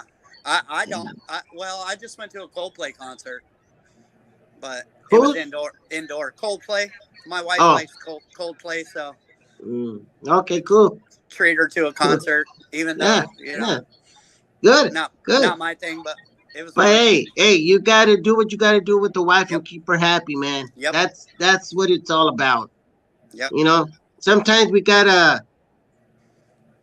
In a marriage, it works both ways, man. Sometimes you do things that you don't like, but you do it because you love that other person. It seems like I'm always doing stuff I don't like. Frank, you know this show's been almost 3 hours long. I haven't had my dinner, and that's all fine. Hey, you don't need to eat anymore, man. You need to get on a diet. Frank, I've got better things to do in my life. Frank, what are you going to do, a soup? Are you going to do a spread? I'll go down there. Yeah, I'm going to do a spread, man. Hey. I don't know about you, Frank. I'm doing this because, man, Frank, if I can wake you up and help you and get you a better but you know what? I'll bullshit. Listen. I can live with that, man. And listen, Sean. I'm 54 years old. I've gone through a lot. Believe me. I grew up in South Central LA. I was the next blah blah blah. But anyways, I got into a lot of mess. That's why I left LA to come to San Diego, to get away from all that. But you know what? I thank you guys. Is that going to cause you issues? Is that going to cause you issues? Who are you going to run with? ISIS? Oh, what do you mean by issues? Yeah, biceps. You're gonna be a bicep. You need to run. You need to run with the biceps. Biceps. Oh yeah. What I meant to say is that I got away from the gang life before I got into the gang life. You know what I mean? That's what I ran away. I ran away from that. Do you have any 13 tattoos? Oh no. Okay, run bicep. Run bicep. Biceps will take care of you. No. I mean, I grew up with a lot of cholos, a lot of Southsiders in my hood in LA that they're friends. They know me, but no. Yeah. No gang member for me, man. Yeah, you say that now. No. Till you come out with a big old Border Brother tattoo or something. Yeah, you'll be all right. That's not gonna happen either. No. Paisa! No tattoos for me, man. No tattoos for me, man. No. I already got too many. Work. There's a lot of good work in there, man. There's a lot of artists. So they can tattoo in federal prison? In the yards? They get the real guns in federal prison. Oh, really? Yeah. We don't have fences. We don't need the guards. We just call on the phone. Bring it by tonight. It's in the bag. Yeah, we get real on those minimum camps. You're talking real bottles of booze, like bro. Jack Daniels, man. Really? Yeah, not who. $140 for a handlebar of Jack Daniels. Yeah. No way. Get you some Southern Comfort. Real cigarettes, $40 a pack of cigarettes. Unreal. Really? We don't need guards. Wow. We don't need you. Yep. Oh, that's crazy. Oh, yeah. $200 for a cell phone, a track phone from Walmart. Yeah, but you don't need a cell phone though. Don't get the cell phone. Don't do that, man. No. They catch you, you'll never be in a camp again. That's an escape. Yeah. Yep. Yeah. You could plan an escape or anything. Yep. 3 hours in the feds now. You don't need a cell phone. Yeah, when they're giving you free phone time, like free phone time now. At least till the end of the year. Free phone time, 500 hours. It used to be 300 and you had to pay for it. Now it's 500 and it's free. Well, you know what? I'm gonna do exactly what Rick mentioned. I've been taking care of business. I've been doing what I have to do to get ready, prepared. Yeah. Get everybody's info, emails, phone numbers. I've got my social security card, my birth certificate. I've got my ID ready, things like that. But the only reason I don't want to turn myself in is not because I don't want to do time. No, that's not that. I've had a couple of people that I met in the federal system here in San Diego while I was locked up, that they've been in and out of federal prison, and it says it's bad when you're in here and you got to do your time here. And when they got to fly you on the plane and they take you to one prison to another, they say, and then you do time at somewhere where you're not supposed to be at, and then they take you to another place, and you might end up getting to the yard where you're going to do time like 6 months from now. Yeah, and that's what I want to avoid. Well, I just want to go. They would send you from San Diego. San Diego, you would go to probably Pahrump, Nevada, then maybe Oklahoma City, and then back over to, what's the federal spot over there between Vegas, Victorville. Victorville. That's probably where you'll end up doing your time, huh? Yeah, he'll still surrender though. Yeah. He'll still surrender. They won't let you stay in Tijuana on pretrial and all of a sudden say you're going to be shackled. And no, you're not a flight risk. You're not red flag. You're fine, man. Yeah. Plus you're showing up to be sentenced. Like nobody's gonna. If you're gonna show up to be sentenced, you're gonna do your time. And then I've had other court dates too, and I've always gone to them. So I'm not gonna run away. I'm not gonna. No, all my court dates I've gone to them. That's gonna impress the judge as well. I know we've been giving you shit all night, but everything you've done on pretrial is gonna impress the judge too. So you know what? Actually, pretrial services. Rick has been telling you. But we just want you to get the best possible sentence, man. That's what Rick says. Rick's not, Rick's got better things to do than talk to you, Frank. Exactly. But this guy Yeah. cares. He cares. You'll be all right. You'll be all That's right. why I appreciate it. Just again, watch the last hour of this live. Maybe watch it every other night or every night until your sentencing, so that you can pick up even stuff that you didn't hear because everybody was talking. You know what I'm saying? Because there's a lot of good advice from Sean. I feel like my advice is solid. Was it Marty? Is that his name? Marty? I don't know Talk who it prison? is. No, that was on the phone. Oh, that was Marty. Yeah, Marty, who just got sentenced. I mean, Just got he had a lot of good stuff to say. So come back and watch this live, the last hour of it. And Frank, maybe Rick will let you on his show. Rick, Yeah. you want Frank on your show, maybe? Yeah, absolutely. You guys talk about that. I'll probably be going live tomorrow. I gotta do this video. I gotta do all this editing on it. Rick, you're down for Sunday, right? Oh yeah, and Matt Cox. You think I'm gonna miss it? And channel Super Chat, Super Sunday, man. That's gonna be awesome. Sunday. That's gonna be 2:00. You got the link, right, Rick? You got the link. I do. I do. Okay. It's in my email. Super Sunday Super Chat, man. Yeah, 2:00. Okay. Sunday. I'll be my time at least. That's I'm fucking high about that, and I'm not on drugs, and it's YouTube is just you don't even know how excited I am about this Super Sunday Chat thing. Hey, can I ask you guys? Hey, blah blah blah guy. Can I ask you guys a question? I want to ask you two. I like that you're saying You guys, back to me. You're getting it. You're getting it. All right. Well, thank God. One question. I was supposed to be sentenced since last year in September or October. To the federal judicial system. No. Yeah. Since then, they've been giving me the runaround. Okay, and then they moved it from October to November, and then like a week before, and then before a week, my attorney will call me. Oh, we changed the court dates to January, and then from January it went to February, and then from February it went to March, and then from March to April. So and why do they do that? All right, so your judge could be involved in a big trial and be busy when your sentencing date is supposed to come up. The prosecutor could be involved in a big trial, and they're just you know what I'm saying? They're too busy. In Florida, and they got to take 2 weeks off. Yeah, I thought it was because of COVID. I thought the court system was really behind. Yeah, I mean, some of that's true.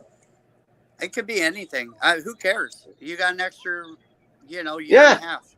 Yeah. You've been in and out of prison by now. Yeah. I mean, you could technically, if you would have just started doing your time, you could be done with your sentence by now. But that's another thing I've learned through the years is when it's time to do time, just go do the time. And don't put it off. Yeah. Because you're gonna do the time. Try to delay it, man. Because it could be another year. Yeah, just be done with it and move on with your life. Right now. Yeah, exactly. Your life's on hold, and all you can think about is being sentenced. Now, once you do the time and you're out, then you're not thinking about any of that anymore. You're enjoying the real world. You know what, Rick?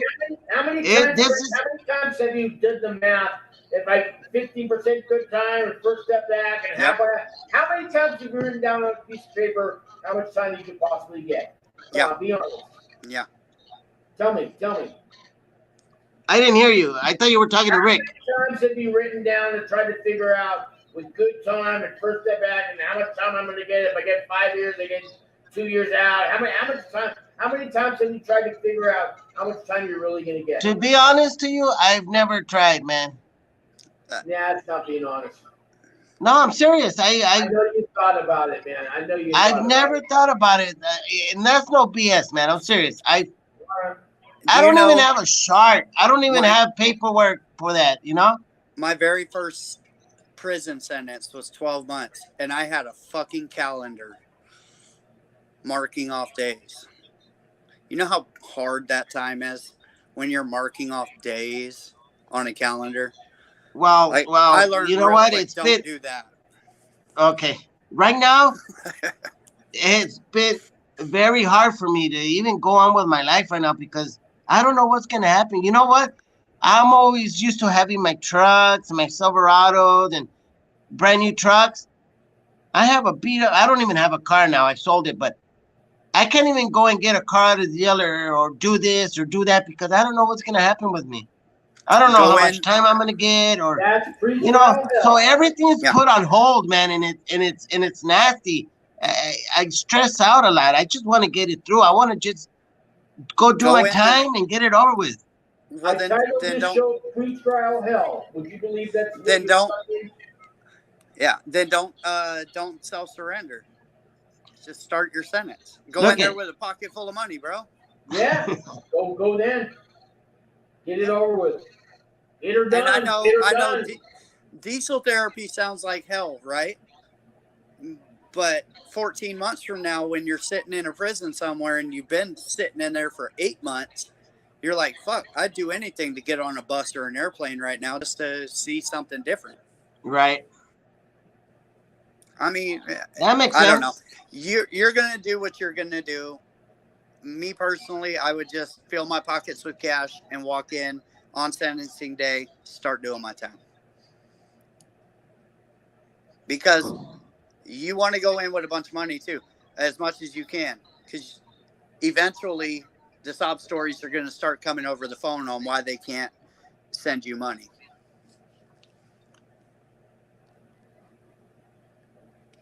So you want to be able to get everything that you need, your shower shoes, your hygiene, your pillow. I don't know if they give you guys pillows in the feds. They just give you guys pillows? Yeah, some places, no. Yeah, you want to be able to buy all the stuff that you need. A nice pair of tennis shoes. From the store guy, yeah. I do. I buy pillows. I buy blankets. I don't want that wool blanket. I want something nice. I buy sheets, like shower shoes. Even. Wow. Yeah. Yeah. I know how to program. The laundry guys will sell you sheets and t-shirts and boxers and socks and yeah. Socks is the big thing too. I always buy a bunch of socks. All right, but I will do that. I will keep that in mind and laundry's a good job to get in prison. And you know what? And I'm not BSing you. I was thinking of that what you just said today, and look at what I went to go get. Oh, look at that! Just so I can take it with me to court, just in case. That's in prison, believe it or not. You know, I'm getting ready, man. I'm gonna be ready for it. And if they don't allow me to self-surrender, then it is what it is, and I go do my time. Yeah. So you can self-surrender, but then. Hey, listen. I don't want to. Maybe you just ask for 30 days to self-surrender. Don't go. They can give you up to 90 or more, but maybe just 30 days. It's good. Well, I mean, if they let me self-surrender, if they allow you to self-surrender, I would want it to start as fast as possible. But I'm also a knucklehead. I'd go in there with, I'd go in there with my ass packed full of shit, and I'd hit that yard and be a rich man as soon as I got there. But that's who I am. Yeah, I'd be lighters, cigarette, tobacco, rolling, everything. I'd have a trunk full. We go to camp, so it's, you know what, Rick? It's $40 to $60 for a pack of Marlboro at a camp. Now, in a penitentiary, you can't even buy a rollie for $20 unless you know the people. Right. Camp, I bought Marlboro for $40 a pack in a camp, so we were spoiled. People hate me when I tell them that. I would have been buying Marlboros. I would have been gladly paying for a pack of Marlboros. Two nuts got me a Marlboro, and then $1.45 for tuna. So $2.90 got me a real cigarette.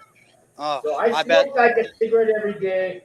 Once in a while, I bought a pack of Marlboros, $60 a pack. But the problem is, where do you hide it? That's the thing. Where do you hide the pack? It's a lot better to buy them one at a time. Yeah, they hold it, they get caught if they get caught, yeah. Right, exactly. And you guys have light sockets there, too.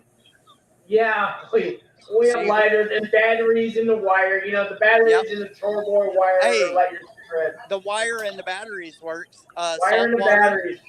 Saltwater lighter. You need to learn how to make a Yeah. saltwater lighter Yeah.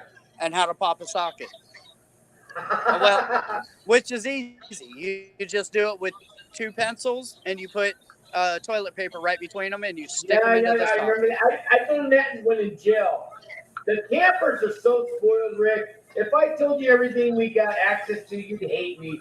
Because we had it. I love it. We're so spoiled, man. In the camp, because we don't have a fence. We don't need the Well, guard.